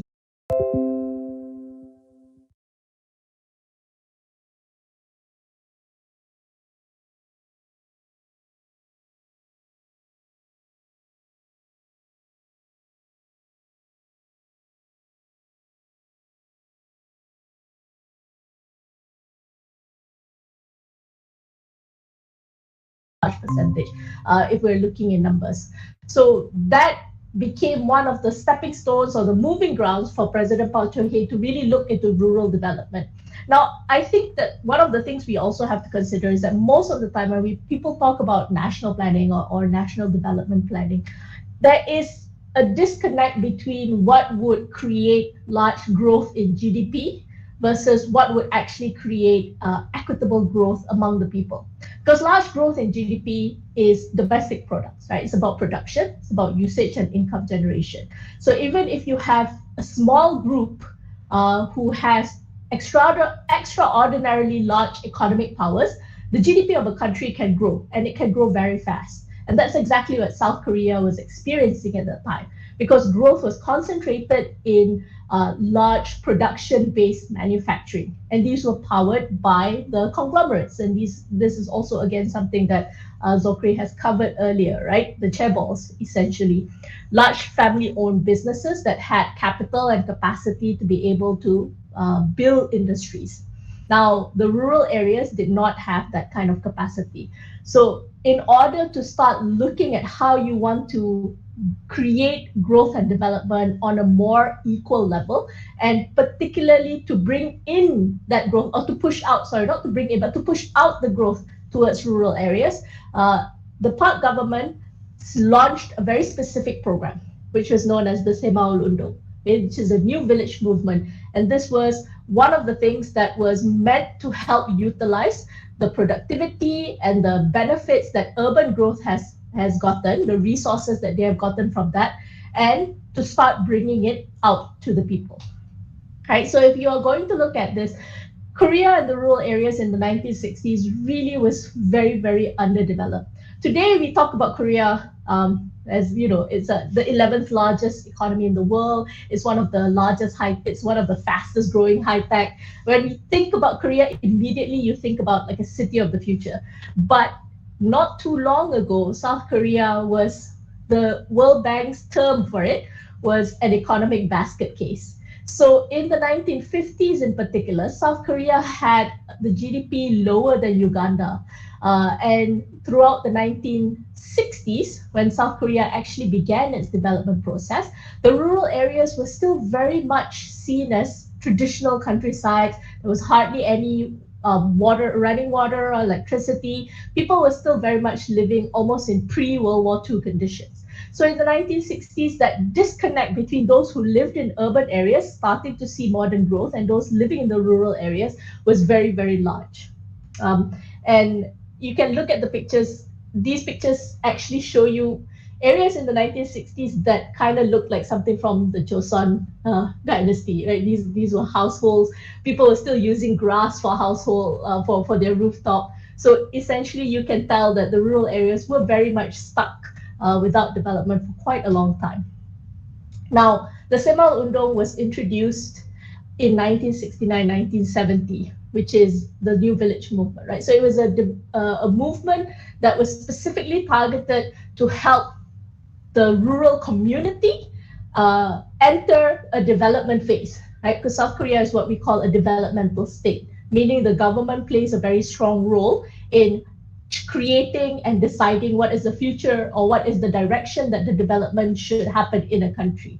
So they wanted to accelerate rural modernization, and the program itself had three specific objectives. Number one, it was meant to help rural communities have projects that would help them generate income. Secondly, it was supposed to help improve the situation of villages, meaning that they want to look at rural infrastructure development as well as the living environment of all the villages. And finally, they wanted to build capacity, which means they wanted to have citizenship in the rural areas that would have the capacity to develop, that was able to have or create skill sets, that were able to make projects, and basically change an attitude towards actually believing that they can now participate in the rapid growth that South Korea was going through. So what President Park Geun-hye started was with his hometown, right? And part of it also was when he went to a flood-stricken village and saw that the villagers had rebuilt their hometown, and he said, look, there's absolutely no reason why the rest of the South Korean villages can't do this. So essentially, there were, of course, a lot of reasons why the Semaul Undong was also quite successful. We'll have a bit of discussion about this idea of whether it was successful or not. But to some level, definitely the South Korean rural development programs was quite successful in transforming whole villages, right? Number one is that they had a very homogeneous society. And a homogeneous society actually helped build this ingrown feeling of cooperation. It's not only that Koreans feel connected to one another as Koreans, but most villages come from a specific family line. So essentially, when they talk about being from a village, you are probably going to know everyone in that village. You're probably somehow related to everyone in the village. And there is probably long traditional lines that goes back, which ties you to that village. So that cooperation tradition goes beyond just being homogenous, right? It means that villages themselves see themselves as a community unit, the way that I think we living in urban areas today probably don't have. But if we are to go back into our rural communities, you would have that, that sense of gotong royong that will just naturally happen. Now, secondly, one of the things that South Korea did have was that the rural areas was quite egalitarian, meaning because of the end of the Korean occupancy, the Japanese occupancy, and because the Park regime wanted to break that concept of the elite capture that Lee Seung-man's regime prior to that seemed to have, where you have a small number of elite leaders monopolizing all of the resources. There was large-scale land reform, meaning the government took land from landowners, traditional landowners, and distributed it among the people. So in the 1950s, there was no more tenant farming, meaning there was no more large landowners or noblemen who owned all the land and then farmers worked for him, but rather small-scale farmers. You are not allowed to own more than 3 hectares of land per person. So essentially that meant most villages had their own personal land pieces. In a good way, that made rural areas very equitable, quite equal. But in a bad way, it meant that everyone was equally poor. So that was probably a good thing to start off, because it's a place where everyone is starting off the same with about the same amount of resources, right? So as you can see, in the 1970s, about 94% of rural households had small farms. And the problem with this, however, is that small farms generally doesn't allow you to create big businesses, right? When you only have about 3 hectares, the production of your agricultural output is probably going to be enough to feed your family and to sell a bit more for your own sustenance and living.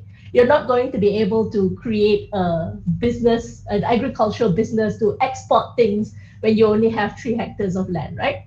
But these two things was also still a precondition to the ability of the government to roll out the Semang Undang in a large scale. So the other thing, of course, that South Korea has been benefiting from is the fact that they have had solid and continuous economic growth.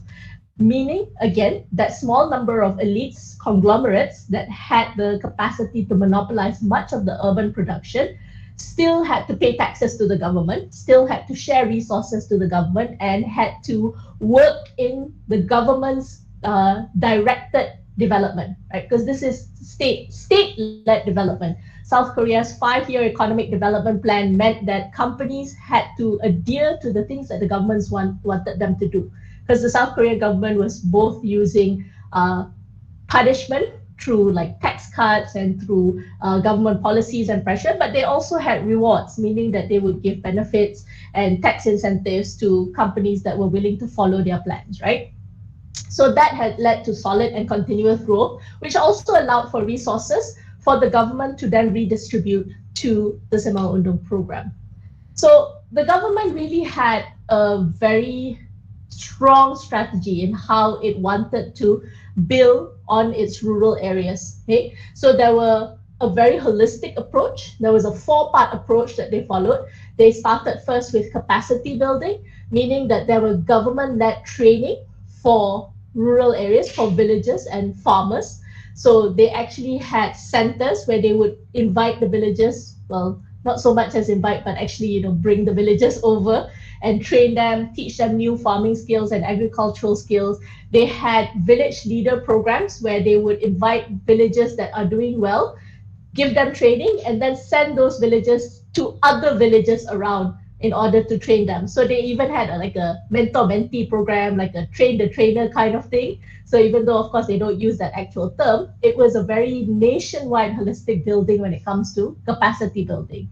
Second is the institutional building, meaning they actually institutionalize the way a village is led and the way communication happens between the villages and government agencies. So this is like a very vertical integration where you have Semaul leaders who would then report to specific district Semaul, government Semaul officers. So essentially the entire Ministry of Rural Development had this body for Semaul Udong that would ensure that there is a very holistic bureaucracy to overlook the program. But more importantly, it also allowed for people to take part in the leadership of the villages. Because prior to this, you would always have the kajang, right? The head of the families or the ketua kampung, so to say. And ketua kampung is normally, you know, the richest person in the village, or perhaps a former nobleman.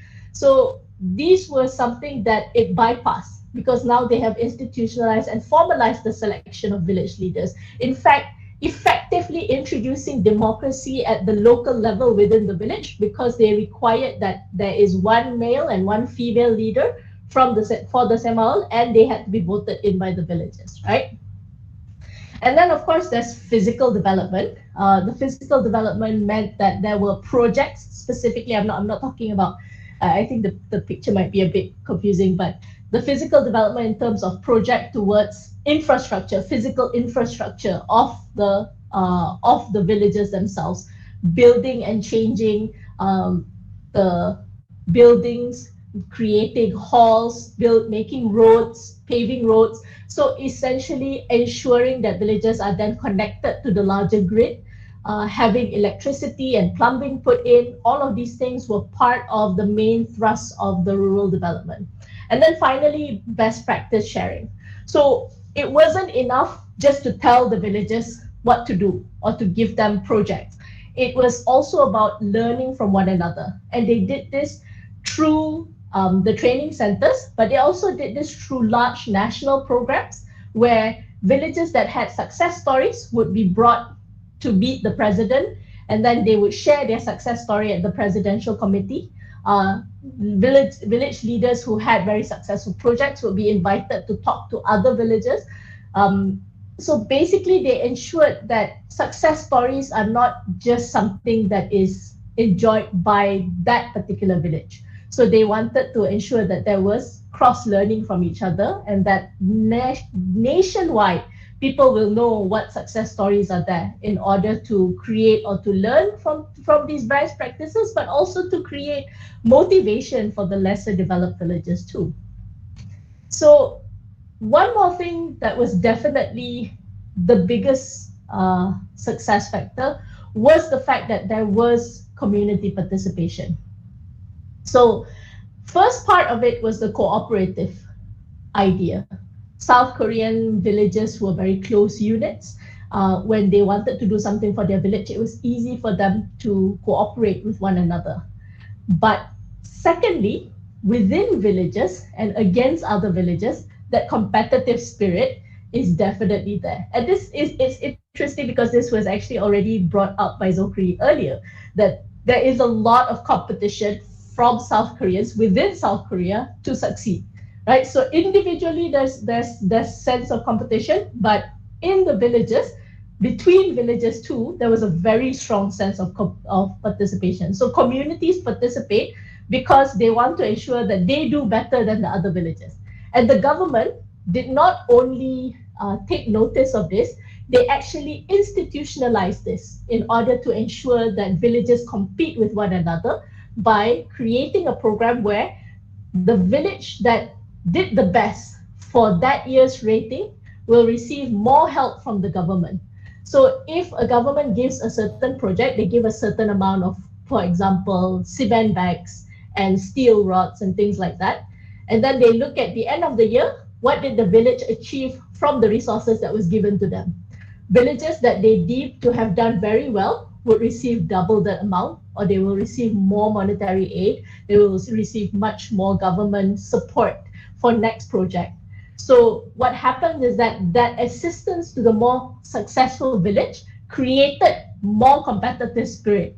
And because there's that competitive spirit in villages and they wanted to do better than the village next to them, there was a whole community participation that happened for any type of projects that they would have, be it building a road or building a community grain bin, or maybe even creating, projects, agricultural projects, or for example, creating small industrial farms.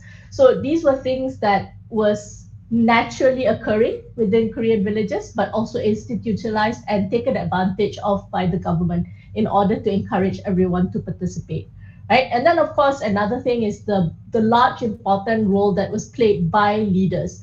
A lot of the Semal leaders then became the ones who would start projects within their own villages. Any successful village would always be able to point back to a very proactive leader who played a very strong role in ensuring that everyone was kept in line, that there were records of all the projects and detail that was carried out, and new ideas that would then create social entrepreneur within the areas or within their own village.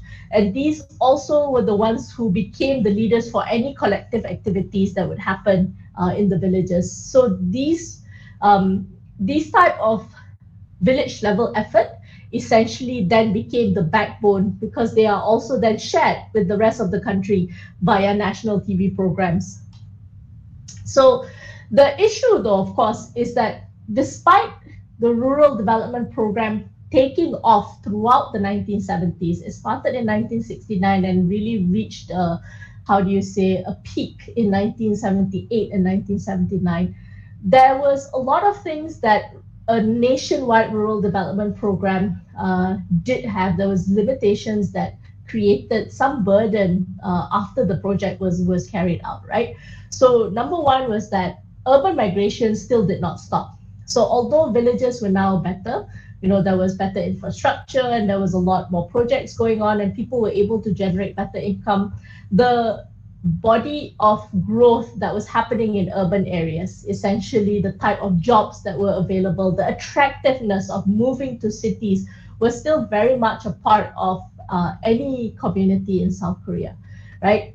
Not only that, because of the amount of economic benefit industrial manufacturing had, agricultural products did not receive or did not have the same kind of, value. So there was always a deteriorating term of trade for agricultural products. Another part of it also was price distortion by the government, because the government was also trying to achieve what they call at that time green revolution. They wanted to make South Korea self-sufficient in the production of rice. So they introduced new forms of farming, they introduced new seeds, and they were forcing farmers to take on these new roles or this new way of rice farming. So a lot of the times farmers were not very happy with the product output, and in order to make them happy, the government had to distort the prices. And then finally, a lot of the projects also meant that rural villages had to take on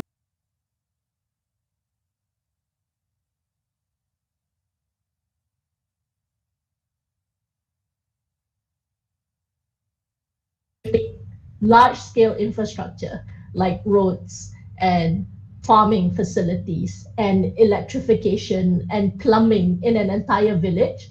The villagers still had to take on financial debt in order for them to actually be able to afford the cost that it would take to create these projects. So many rural areas saw a rise in their household debt count, right? So this created an increased burden on the people. It also marginalized the poorer people who were not able to contribute as much or to also take part in the building of projects in the village. So if, for example, I have a community project in the village and everyone has to take part of their income and put it into the community project for you to be able to gain the return. if you are not at the same financial level as the rest of your villages, then you are most likely going to be marginalized because you would not be able to participate in the project. Or you might end up taking on debt or a loan in order for you to be able to participate in that project, right? So that created a large marginalization of the poor. And then, of course, the one that became the common criticism of that project was that this was a popularity project. Park Chung-hee started the Sebal Undong and gave it a lot of attention because he was losing political clout in the rural areas. So therefore, he was doing this project basically to mobilize the party to support his political to support his political party again, rather than actually making a project that's meant to revive or really develop rural areas. Now, at the end of the day, though, the Sebal Undong really did have a lot of positive outcome as well. The first part of it, one of the biggest output that can be seen as the success story of the Sebal Undong is that it was able to create capacity building and a change of attitude for the villagers. Because in the 1960s, what you can see was that the rural poor was really feeling left behind by the government, that the development or the economic growth of the country had nothing to do with them, right? And they did not have the opportunities that urban areas would have. They didn't have education, they didn't have the school system, they didn't have the capacity to participate in the better school system, and so on and so forth. So that sense of work ethic, that sense of community, that sense of ownership and responsibility, and the ability to help yourself become better was definitely a good outcome of the Sebal Undong.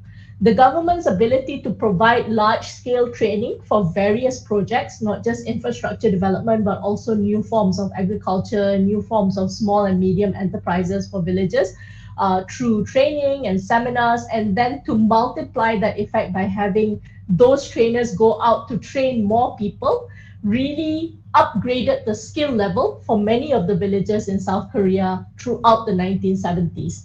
So there was this whole idea that the upskilling of workers in rural areas also allowed the people to then continue going out, because now they have a lot more skills to offer in factories, for example, right?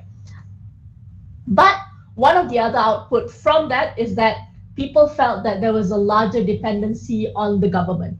Like they were constantly asking the government to give them more things, give them more trainings, give them opportunities to be able to take on more projects. So the attitude changed in the manner that villagers started seeing themselves as means of production, but there was also that mismatch between the way the urban government officials would then treat the people and the way that there is a bureaucratization of that development process, which prior to this did not exist. Okay.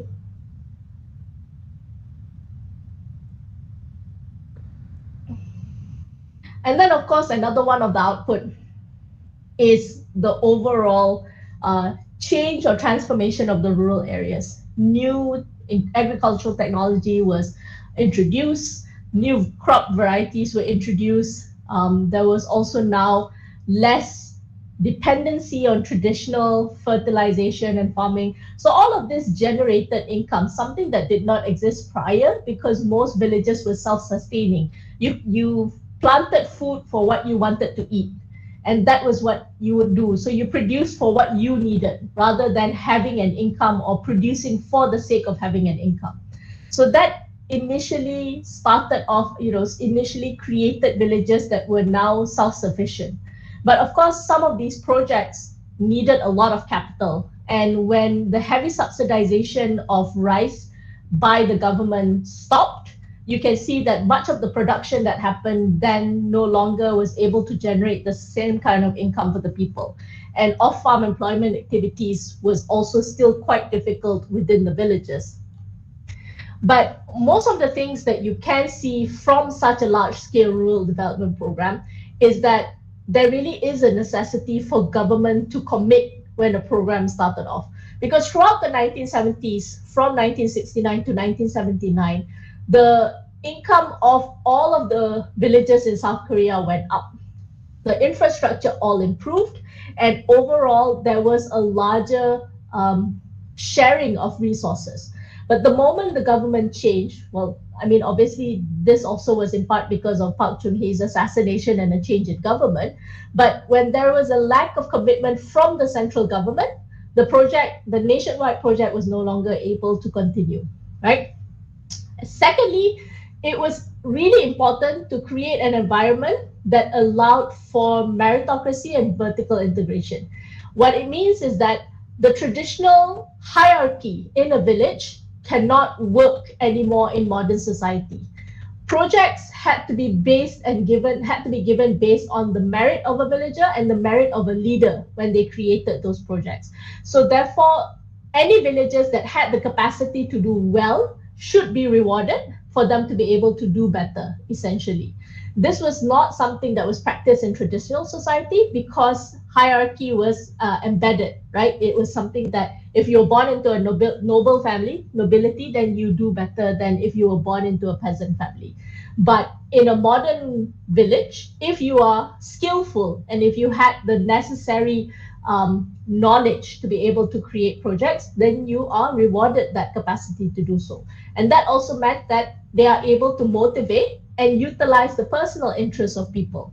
So it really transforms society into the type of capital society that we have today, right? Where people are producers that rather than just villagers. So essentially, what is most important, of course, is the understanding and the incorporating of local context. When the villagers themselves were the ones who decided what project mattered for them, they were able to then best pool their resources towards those projects. Sometimes when governments create projects for the country, rather than allowing village to lead the way for those projects, they might have a mismatch about what a village is actually capable of producing, what can be their most, largest benefit, what are the things that they need the most. So those are things that the Semal Undong was really able to capitalize on and create a change in much of the rural areas. So if you look at pictures, for example, of before and after Semal projects, the villages that used to look like they were from the Joseon dynasty are now much more modern. They had tiled roof, they had paved roads, they had walls that were no longer put together by mud, and of course, electricity and plumbing. So all of these increase the living standard of all the villages. But more importantly, household income also went up because the agricultural projects were no longer about self-sustaining agricultural projects, but rather about income-generating agricultural projects and small and medium-sized village industries that was meant to produce outcomes for people to now have an income on, rather than just for them to subsist on a daily basis. But of course, there's still questions on whether or not the rise of household income really had to do with the Semal Undong, because during that time, at the same time, the South Korean government was trying to the South Korean government had a green revolution project, so they were subsidizing rice production, they were subsidizing fertilizer. So all of this also had a compounding effect as well on household income.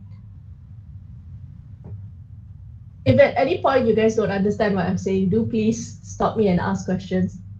And if I'm talking too fast, I have a tendency apparently to talk too fast. So please just raise your hand and tell me to slow down. So just overall, on a summary of the rural projects of South Korea, South Korean transformation for its rural areas really happened in the 1960s and 70s. By the 1980s, though, this was already relegated to small-scale project. It was no longer a nationwide program.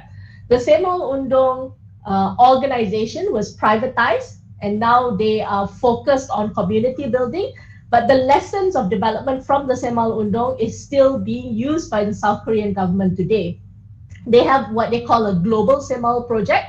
So they look at the development module that was initiated and implemented in the 1970s, and they use that as part of their development cooperation package. So what they do is with for example, KOICA, which is their foreign development cooperation agency, when they work with countries that they are giving or helping develop, they will teach them they will bring the Semalundo package essentially.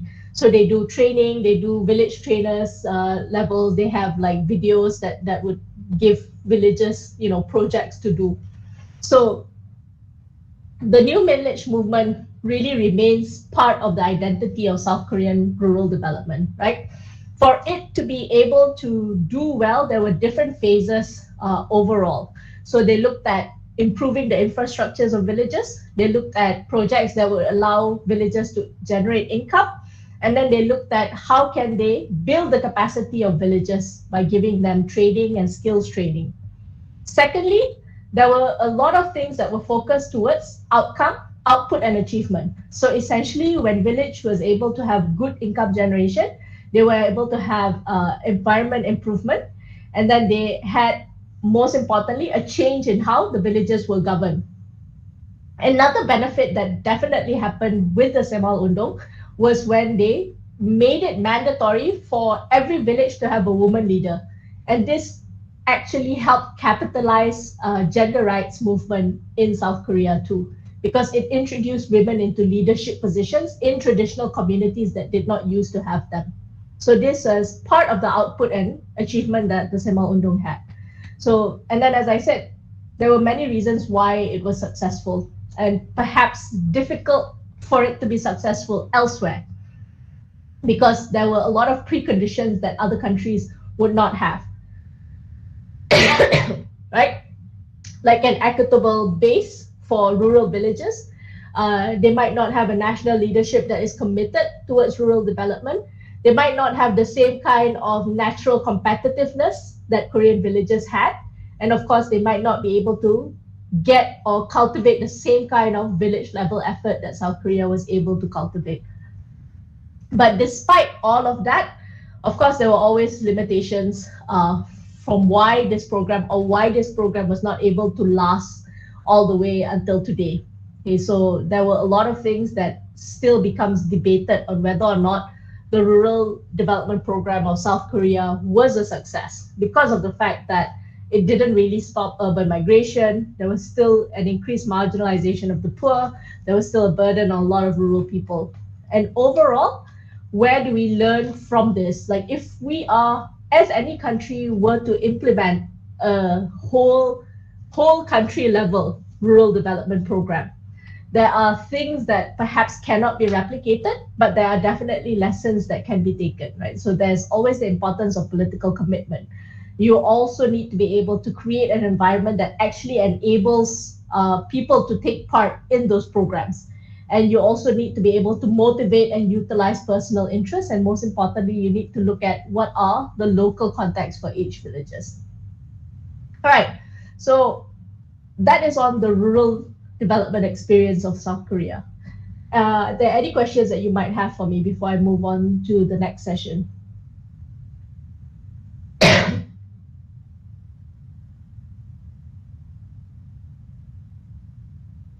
Dr. Nurlina, I have a question. First of all, a very great presentation. And I'm sorry if this question is somehow not related, but I'm curious that when it comes to dictatorship, right? South Korea had a long history with dictatorship, like President Park tenure, and somehow on the positive perspective, because of this dictatorship, the Korean economic miracle somehow can be said could be achieved because of this. So this dictatorship somehow could be related to Malaysia political scenario during the fourth Prime Minister leadership. Okay, I'm not going to name names. And during the period, Malaysia almost become the 4 Asian tigers because of his leadership. So my question is, in your opinion, does dictatorship-like governance would help Malaysia to be the eyes of the world once more, just like the old days? That's all. Thank you, Doctor. Oh, such a controversial question. My opinion, no. Because we are no longer at a place where we were before, right? Our development level is no longer about reaching GDP growth. If you look at the way South Korea developed, like I said, even though in the 1960s they were reaching double digits of GDP growth, it was not equitable. It was concentrated in the hands of the conglomerates and the chaebols. And what you see today in South Korea, despite being the 11th largest economy, is that the 1%, the top 1%, still controls the majority of the wealth. A GDP indicator of growth does not really reflect the well-being of the entire country, because GDP is about production, and that can be monopolized by big companies. So similarly in Malaysia, during the time that we say we were almost the ASEAN Tigers, you look at the projects that were being handed out. Much of the growth was really concentrated in state-led enterprises, which now becomes GLC.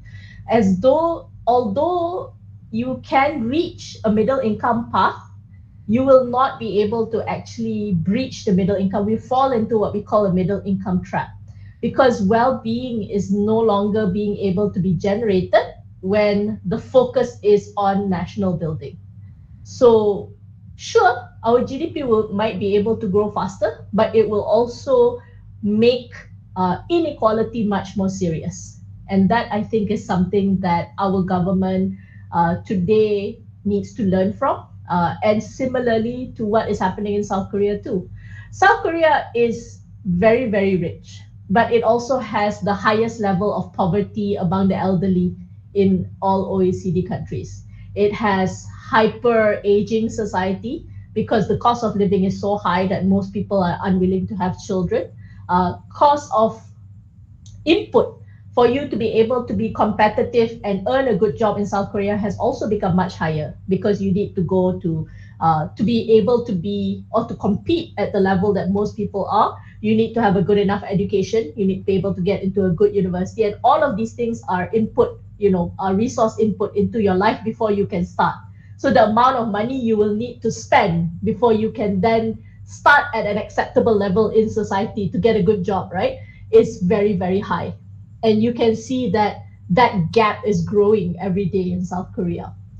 So if Malaysia continues in that path, then, or if we are to return to that path, there is a big probability that that will become more serious rather than focusing. So even if, for me, even if our GDP does not grow as fast, if our equality is answered or measured better, then I think that's a bigger success factor, right?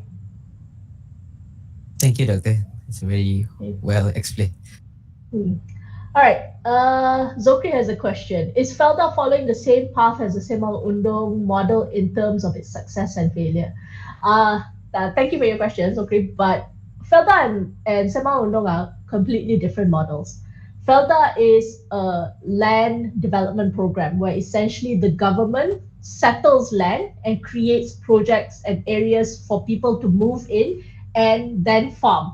Semang Undang was based on actual villages that were already there. They were not created villages. They were not plantation style. They were not given the project. So Felda is given the project for them to carry out. But then Felda has now moved on into corporate governance, right? Where Felda itself, Felda proper, still manages the developers, the settlers, but you have FGV, which now runs the plantation part of Felda. Semang Undang is much more of a community organization in the local areas. So it's like an NGO rather than an actual corporation, because it itself doesn't have any assets. Felda has assets because it is now FGV is a company. So it's very different in what it does, even though its purpose is similar, that it wanted to help bridge the gap between the rural areas and the urban areas, and also provide income opportunity.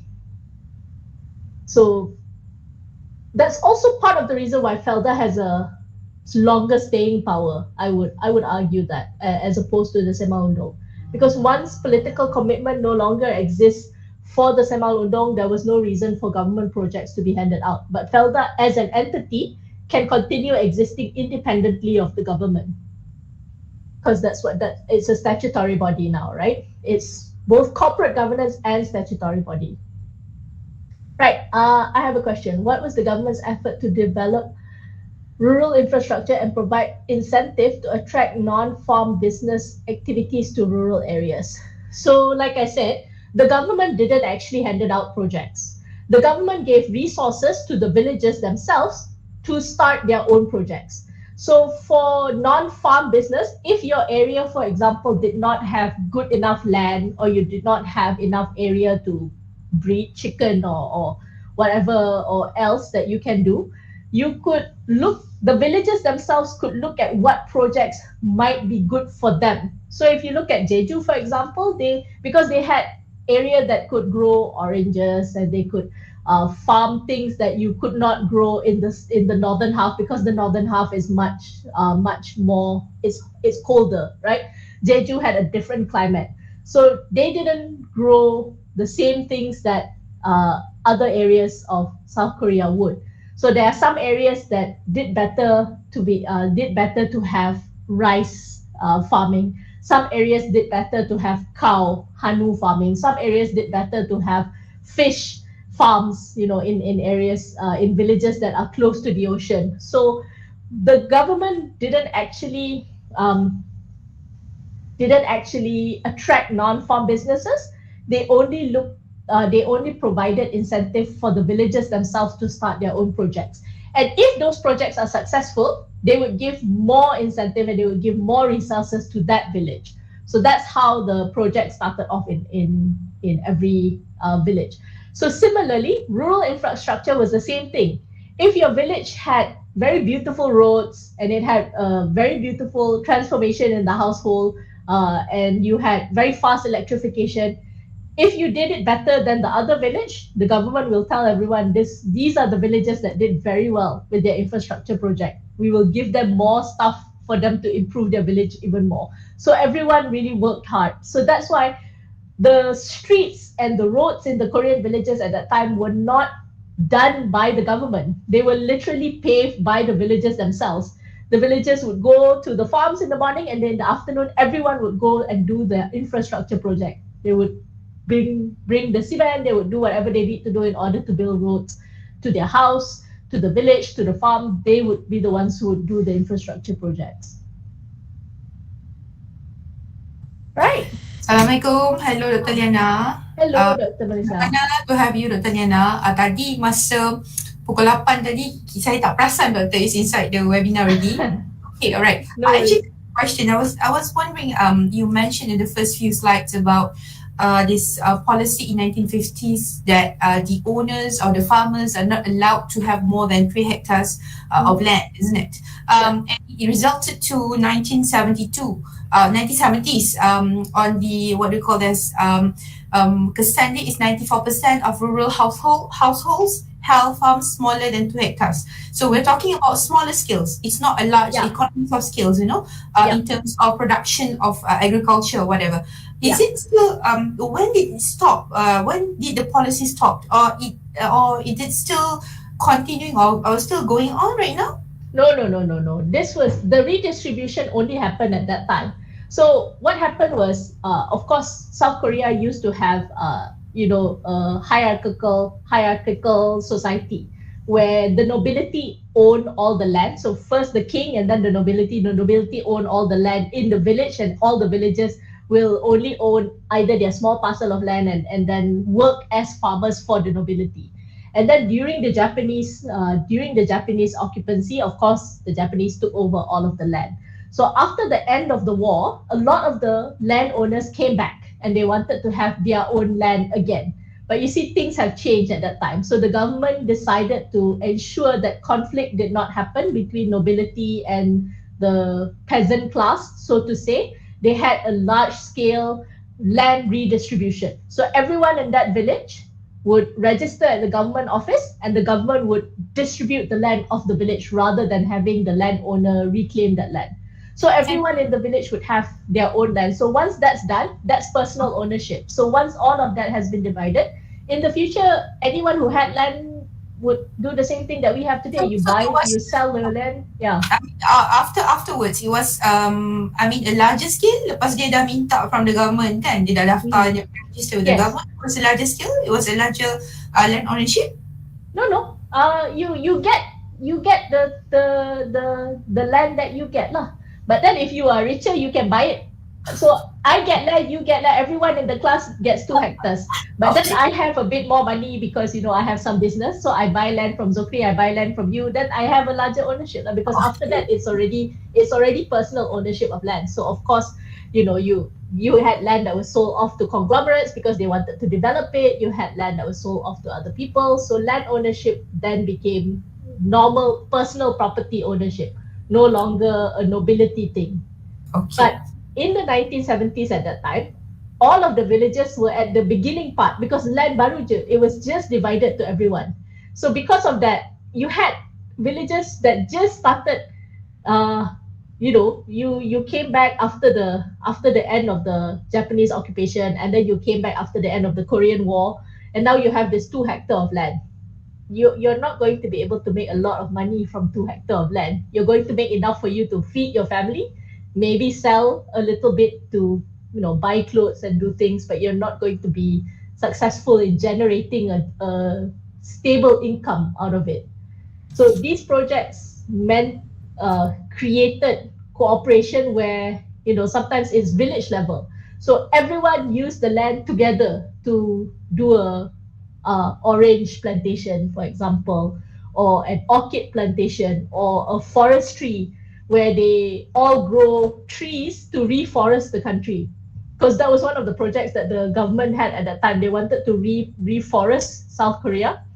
During the 1930s and the 1920s, particularly, 1920s and 1930s, particularly towards World War II, closer to World War II, Japan actually almost demolished all of South Korea's forests. They've cut down everything, and then they burned a lot of the land. So the South Korean government during the 1970s and 1980s wanted to repopulate the forests. So they were buying a lot of trees, and that actually allowed for villages to also have forestry projects. So the entire village would be just planting trees, essentially to sell to the government for replantation projects. So that's one of the things that they were able to do, of course. And then, of course, you had, cows and chicken farming and all of these things that they would do together as a village to generate income. But once land ownership became a personal property, people would buy and sell as per usual. All right, thank you so much, Doctor. Okay. Wait, how many minutes do I have? I have one question. Yes, Miss Yin. Okay.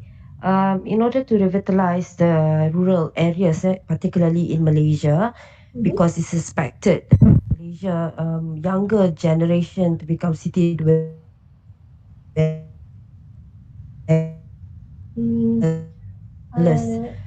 in future, expected in 10 years to come to implement the government directed development, because it's a pity since rural area can actually provide more opportunities for Malaysian. So is it possible for this government directed development, considering the government status that we have now, with all the and things like that. So is it possible? Is it achievable to have this kind of what we call it, to boost rural areas with this so-called government directed development? That would be the only question I have. Thank you, Doctor. Well, I think like I said here, lessons for 21st century, A is political commitment. I feel like if the government wants to really revitalize rural areas, it has to make a political commitment for it. And until and unless we are able to achieve that, then I don't think so. But at the same time, too, I feel like we are also at a point where rural development projects are not the same as they used to be in the 90s, 70s, and the 1980s. Because today, when we talk about rural areas or when we talk about industry, it's no longer location, it's not always location based either, right? And the type of manufacturing and work that people do does not necessarily tie them to urban areas.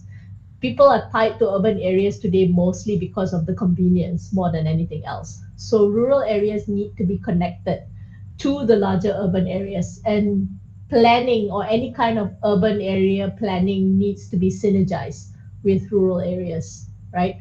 So these are things that needs to take into consideration demographic change. For example, the lack of young people in rural areas for you to be able to do the same type of big scale projects. South Korea was able to do these kind of large scale infrastructure because they still had a large population in the rural areas. But now in Malaysia, we don't have the same kind of large population in rural areas. So therefore, large scale projects like this would not benefit the population either. What we need is a redirecting of space usage rather than programs that target the rural areas themselves. How do we create a remodeling where people are more likely to migrate to rural areas and still enjoy the benefits of being connected to urban infrastructure and facilities? So it needs a completely different, it needs a completely different approach. Or another opinion would be, just leave the rural areas. In order for us to be able to develop, we need to start planning our urban areas better. Because at the end of the day, most likely, urban areas are going to be the center of where everyone is going to live. And every area is going to become urban or semi-urban. We are no longer going to have rural areas per se at all. I mean, in fact, most of our rural areas also are now kind of becoming semi-urban, right? So rather than trying to revitalize rural areas, how do we make better urban areas that would then be sustainable, and then leave our rural areas for them to continue being our natural retreat, so to say, rather than anything else. So there's very different opinions on what a government can or cannot do essentially. All right. Okay, so then let's move on to the second bit about urban development. South Korea, like I said, has had hyper-urbanization, a lot that is concentrated in particularly in the Seoul greater metropolitan area, as well as the southern port city of Busan. They also have several industrial hotspots or enclaves where big chaebols or conglomerates have made it their base. So for example, you have Pohang, where POSCO, their steel producer, has created an entire city built around its steel production capacity. Or in like Samsung and Hyundai, areas that are in Cheonan and in I can't remember off the top of my head where, but like for example, where the shipbuilding industry is, that entire city is pretty much kind of owned by Hyundai. Or where Samsung's car production is, everyone in that city kind of works with Samsung. So it's like their own little cities by themselves. But that is pretty much how much of the industrialization or urbanization of South Korea has happened. Now, what that has brought about, of course, is a large imbalance in the population. Much of it, more than half of South Korean population, concentrated in these large centers. So, for example, just to give you an idea, South Korea has a population of about 51 million, and almost 20 million of that is just in Seoul. That is more than half of Malaysia's entire population in like that an area slightly smaller than Klang Valley. So at any given time, that the number of people living in the cities are always going to be much higher than those living in the rural areas. So of course, whether you want to or not, what you do with cities and what you do with your urban planning has to matter for us to be able to improve the quality of life in any cities. And we see the same kind of challenge that we have right now in Kuala Lumpur too. You know, we are overcrowded in Kuala Lumpur, we're overcrowded in Penang, we're overcrowded in Johor Bahru, and a lot of our other areas are not just not populated as much. So it impacts the capacity of the government to ensure resources. I mean, of course, here in Selangor, everyone knows what it's like with the water. So I'm sure you guys in Melaka are probably better off in terms of the resources.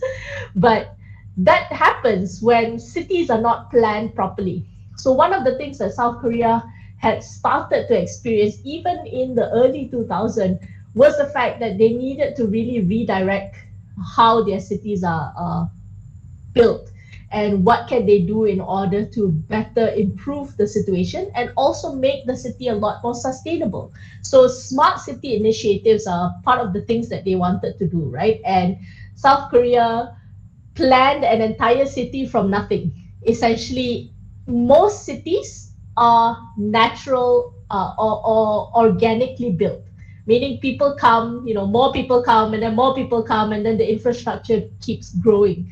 But in order to redirect that development, South Korea thought we might as well build another city close to Seoul and see if we can start moving people to that city.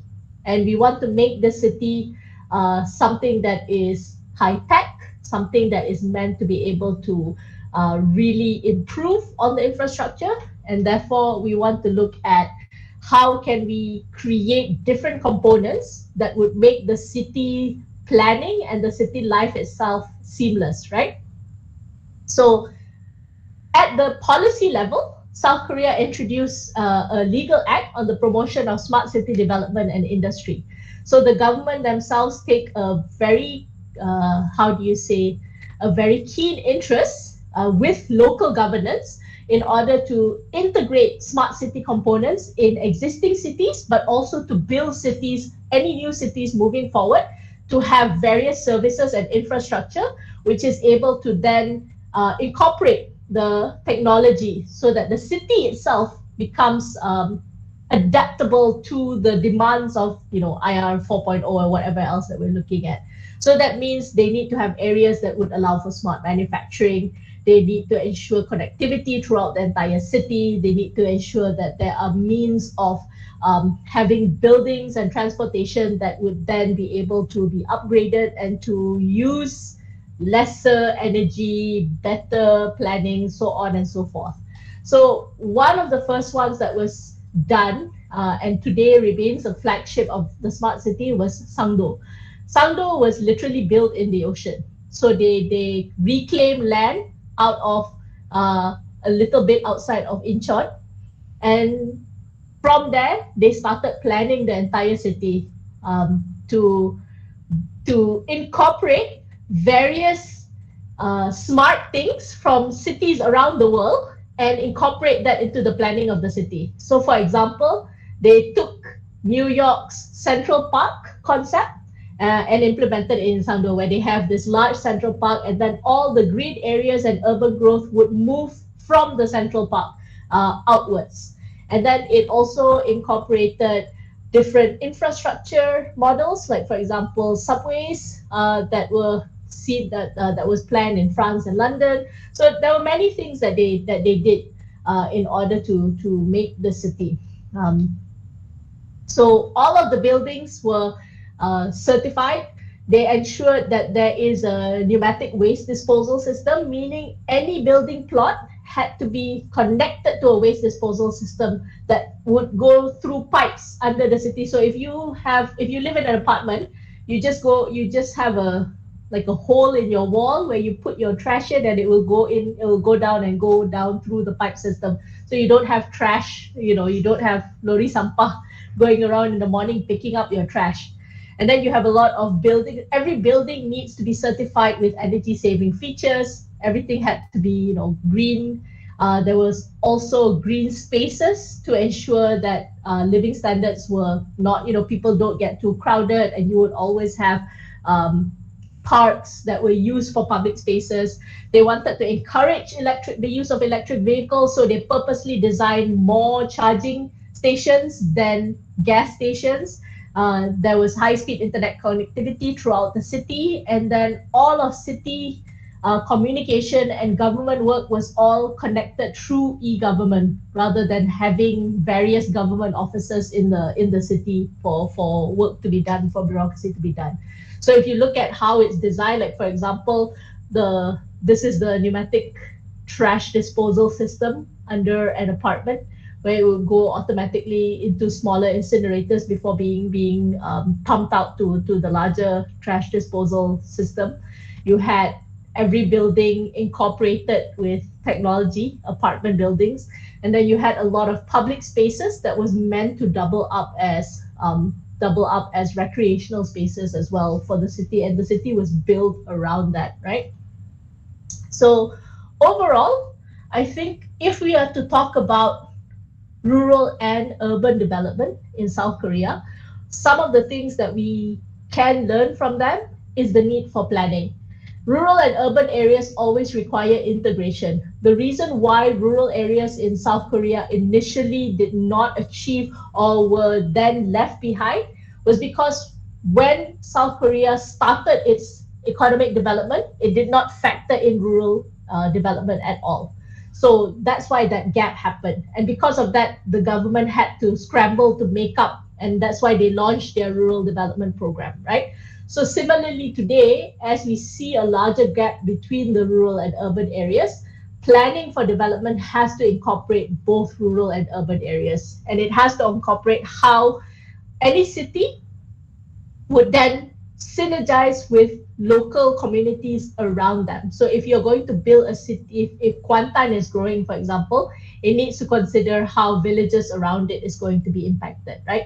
If you're going to build infrastructure in the city of Kuantan, it needs to consider all the commuting areas as well. It needs to consider how it's going to be connected to the main highways. So essentially, connectivity is going to be the larger question of the day to ensure people are able to be mobile, because we are going through a society that is going to value mobility, right? Local governments also play a very important role. So we in Malaysia always make the mistake of focusing too much on the federal government. One of the things South Korea has done very well is it has empowered local governance. In the villages, the focus are all about the local government of those villages, right? Village leaders play a very big role in deciding what their development projects are going to be. The government would then encourage the participation of the village leaders, and then from those villages, it also had a district office, right? So similarly with the smart cities, a lot of the initiative is done by the cities themselves. The mayor has a lot of power in order to help to try, decide, and focus on how development is going to be run, right? So for example, the Seoul city mayor himself is very active in promoting smart governance components for Seoul, right? So the projects that Seoul has been doing in order to improve the city, like for example, the Cheonggyecheon, like the big river where they dug up an entire highway to recreate the river, those were Seoul city initiatives. And similarly for Sangdo, the Sangdo city initiatives themselves had a lot of power, and the government needs to entrust local governance to be able to plan and do that. And then of course, finally, private and public sector synergy is always going to be necessary. We have, again, a problem of a tendency to rely far too much on the government rather than encouraging the actual cooperation between private and public areas. So in South Korea, you had cities that are almost entirely governed, well, not almost entirely government, but very, very built along the industries, the private industries, right? So Pohang and Busan and Hyundai cities, all of those areas had strong partnership between the cities that are being built themselves and the businesses that exist in those cities. So they need to inform one another and feed one another, essentially. If a city is built around a certain business, then how do you get the local government to work with that business to ensure that the business is not focused only on its own benefit, but rather ensuring the community around it benefits from its own public growth, right? Facilities that are meant to help improve the people living in the areas around those businesses. It shouldn't be just about their factory and the production and the profit of that factory, but rather that corporate synergy with the community around it too. So South Korea has done quite well with all of these, in all of these factors. I mean, of course, they're not perfect. There's a lot of places, like I said, that can be criticized and can be debated, but these are some of the lessons I think we can take from the South Korean experience. So that ends my lecture, and I am very much open to questions from the floor. Thank you very much. Okay, thank you, Dr. Noliana, for accepting our request to share your expertise and experience with us today. I believe that each and every word spoken can be related to by all of us and will eventually help us in the future. Okay, we'll now go to a Q&A session. Those with a question, you may address them straight to our speaker or put them in the chat box.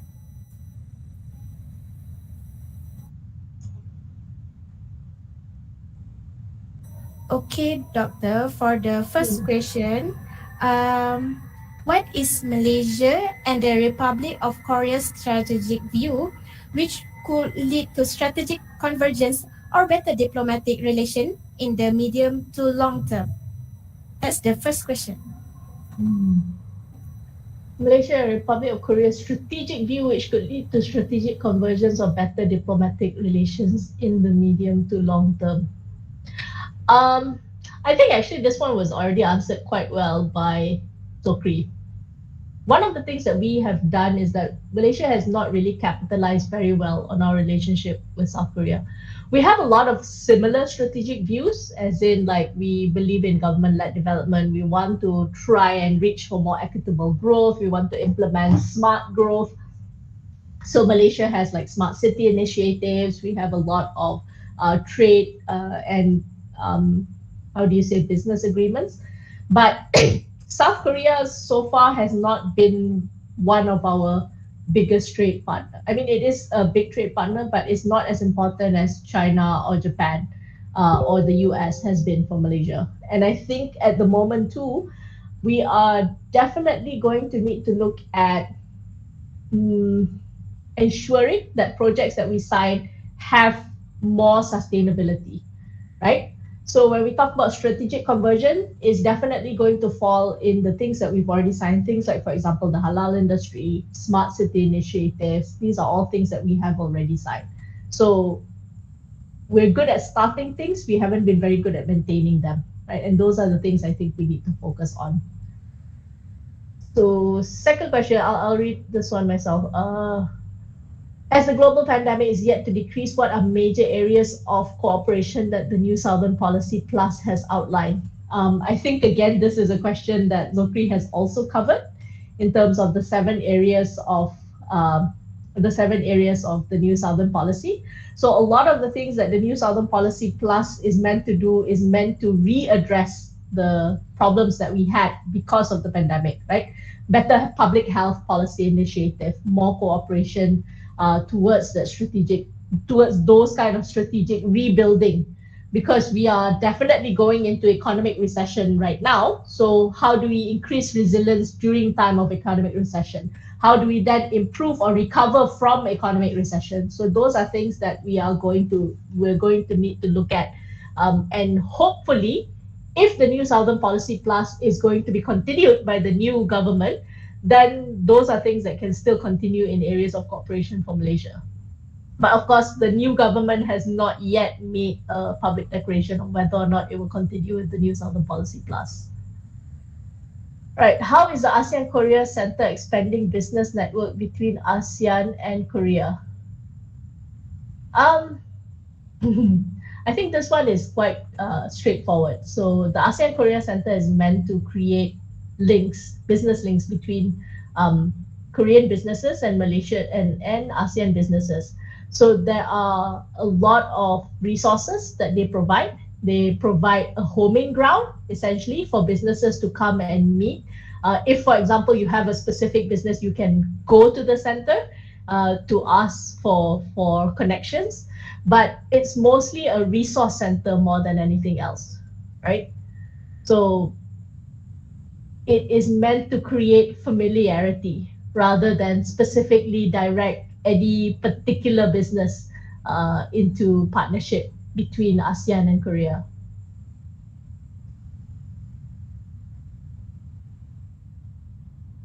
All right. Okay, is there any question from participants? You may address them.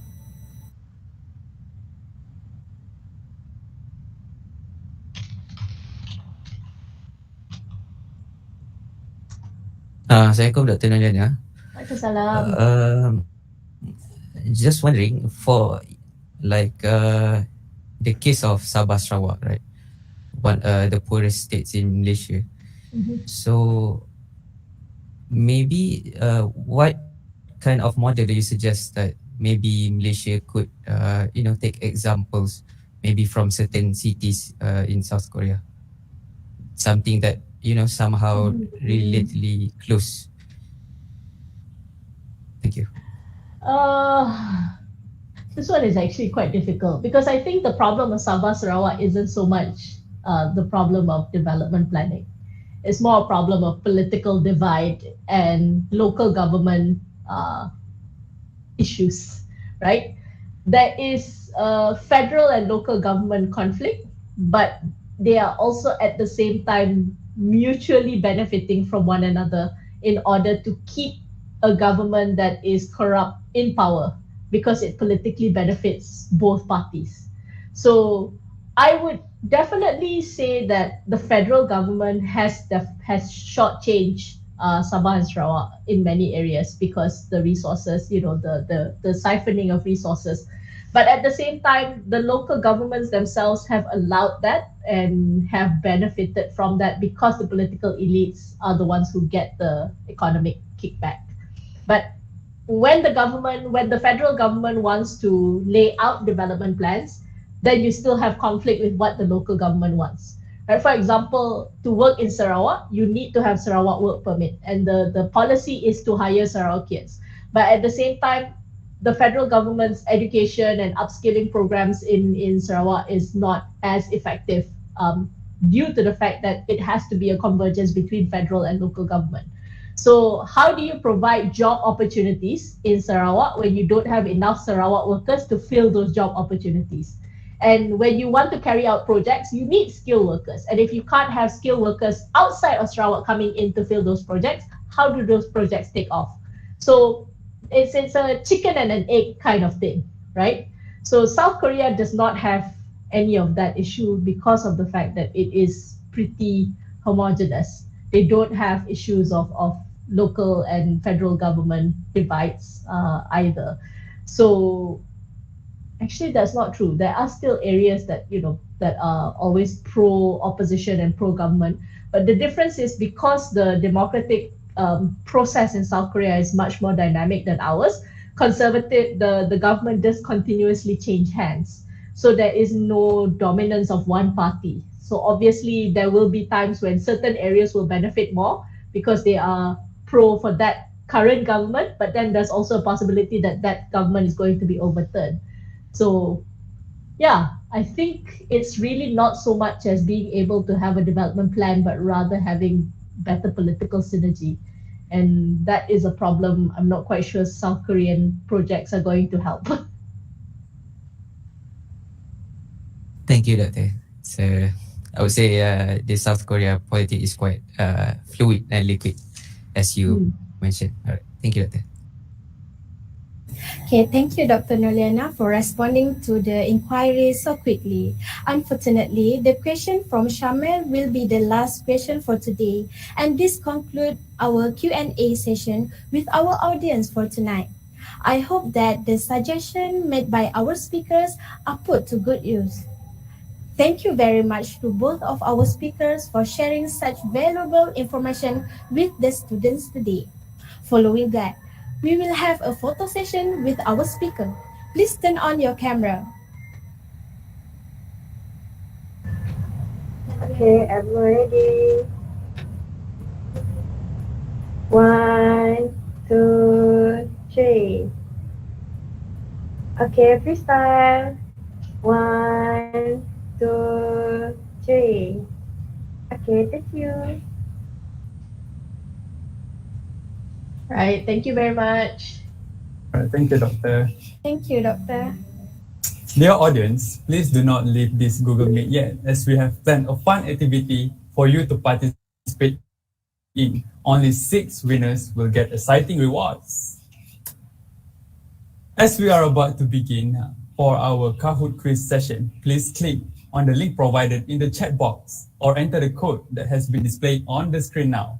All audiences are reminded to use your names and your phone number for this Kahoot session in order for the winners' prizes to be claimed.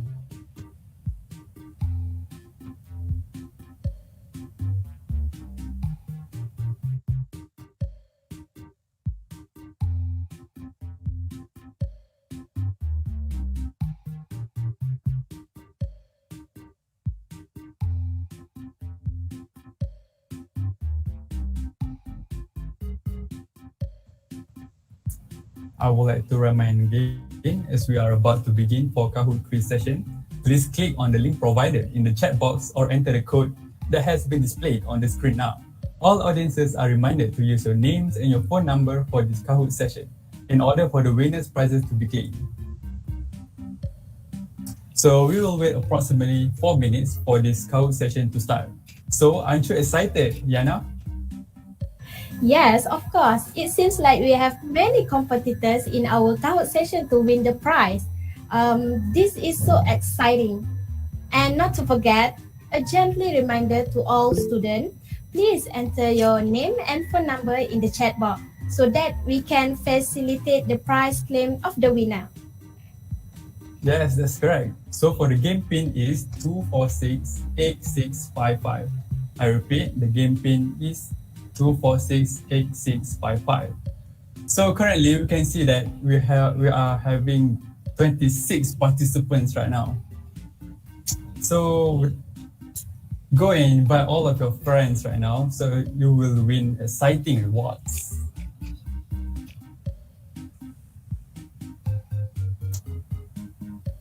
So Thank we'll you, wait Dr. around 3 more Noliana. minutes.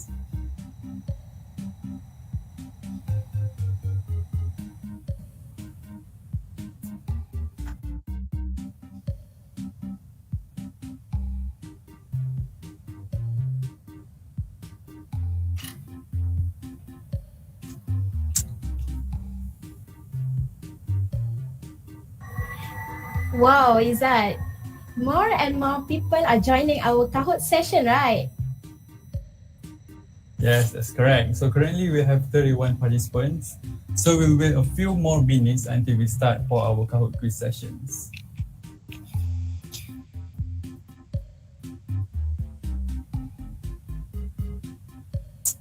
Alright, without further ado, let's start our Kahoot quiz session right now. So New Southern Policy Plus make the grade. 3, 2, 1. So the first question is, lacking in dynamism, growth potential, and aging population and unemployment referred to?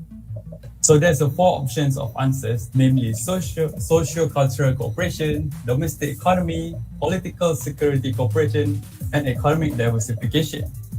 So what is the answer for these questions? 3, 2, 1. So the answer to this question is domestic economy. So we can see that 9% answers it correctly. So for the top scorer right now, we have Shah, followed by Nina on the 3rd place. Okay, moving on the second question. What is the success factors for rural villages and urban infrastructure development? This is the easiest question, guys. I think you guys can manage.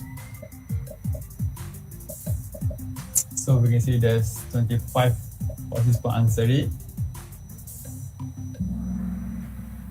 And the correct answer is national leadership policies and strategies of government. That's correct. We had 13% answered it correctly.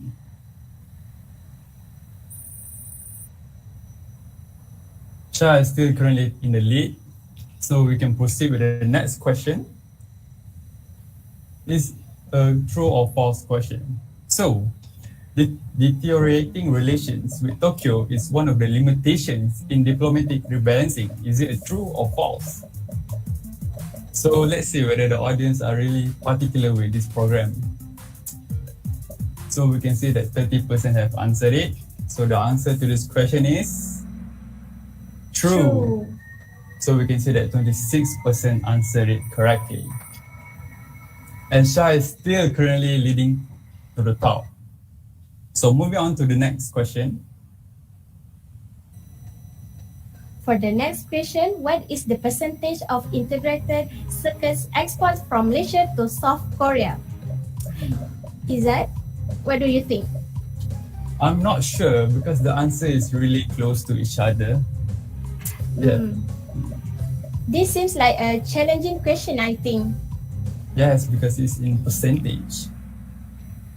So let's see, the top scorer belongs to Shah again.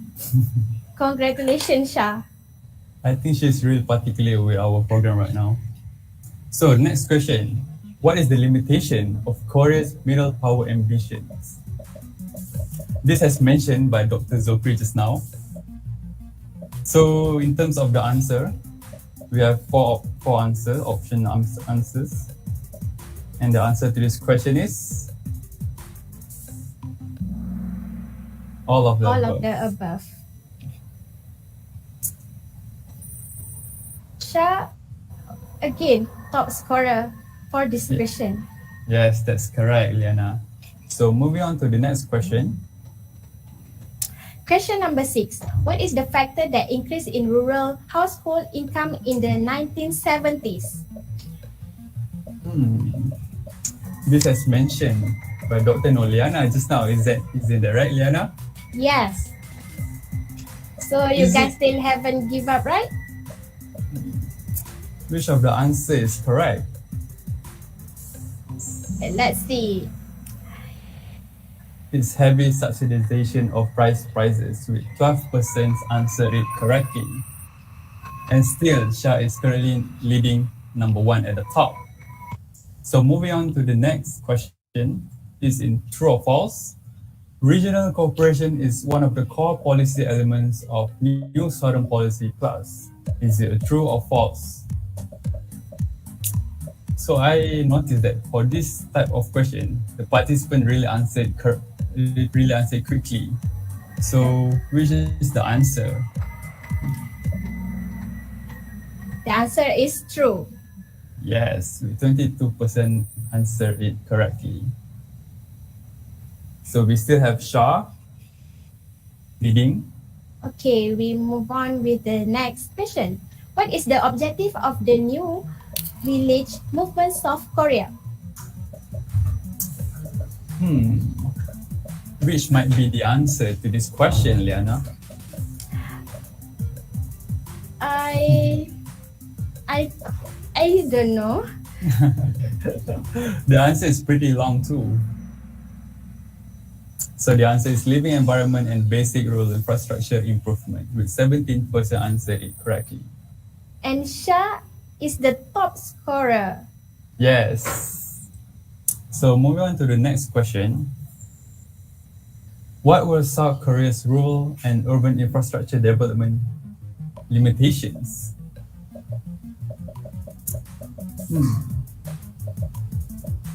There's a 4 option of answers. Is it red? Is it blue? Is it yellow? Is it green? Is it all of the above? So the answer to this question is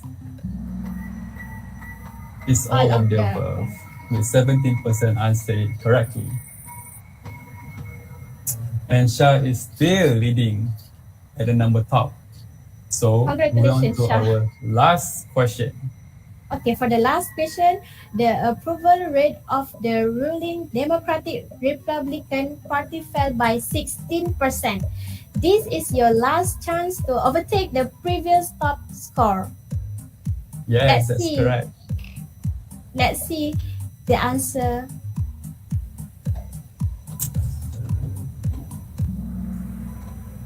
So the answer to this question is false.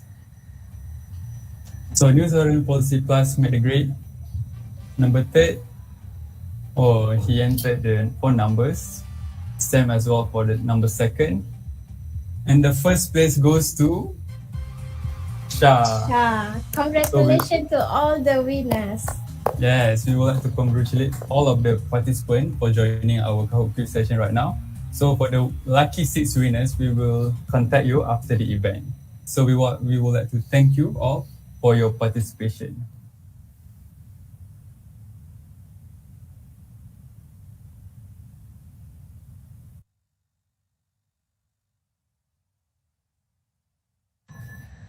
Okay, before we end our program, I would like to thank our honorable speakers, Dr. Zukri and Dr. Nurliana, and all participants on behalf of the organizing committee. Our program for today has come to a close with the end of the Kahoot session. We would like to apologize for any errors or problems that occurred during this event. The good without a doubt comes from Allah Subhanahu wa Ta'ala, whereas the negatives come from us. Please fill in the attendance in the Google form link provided in the chat box. Also, we will be honored if you all give us feedback through this event. Thank you all again for your participation, and Assalamualaikum. You may now all be dismissed from this meeting. Thank you very much, Dr. Zukri. Thank you all. See you again. Assalamualaikum. Thank you so much. Waalaikumsalam, Dr. Nomesa. Thank you again, Dr. Zukri. Thank you, Doctor. Thank you, everyone.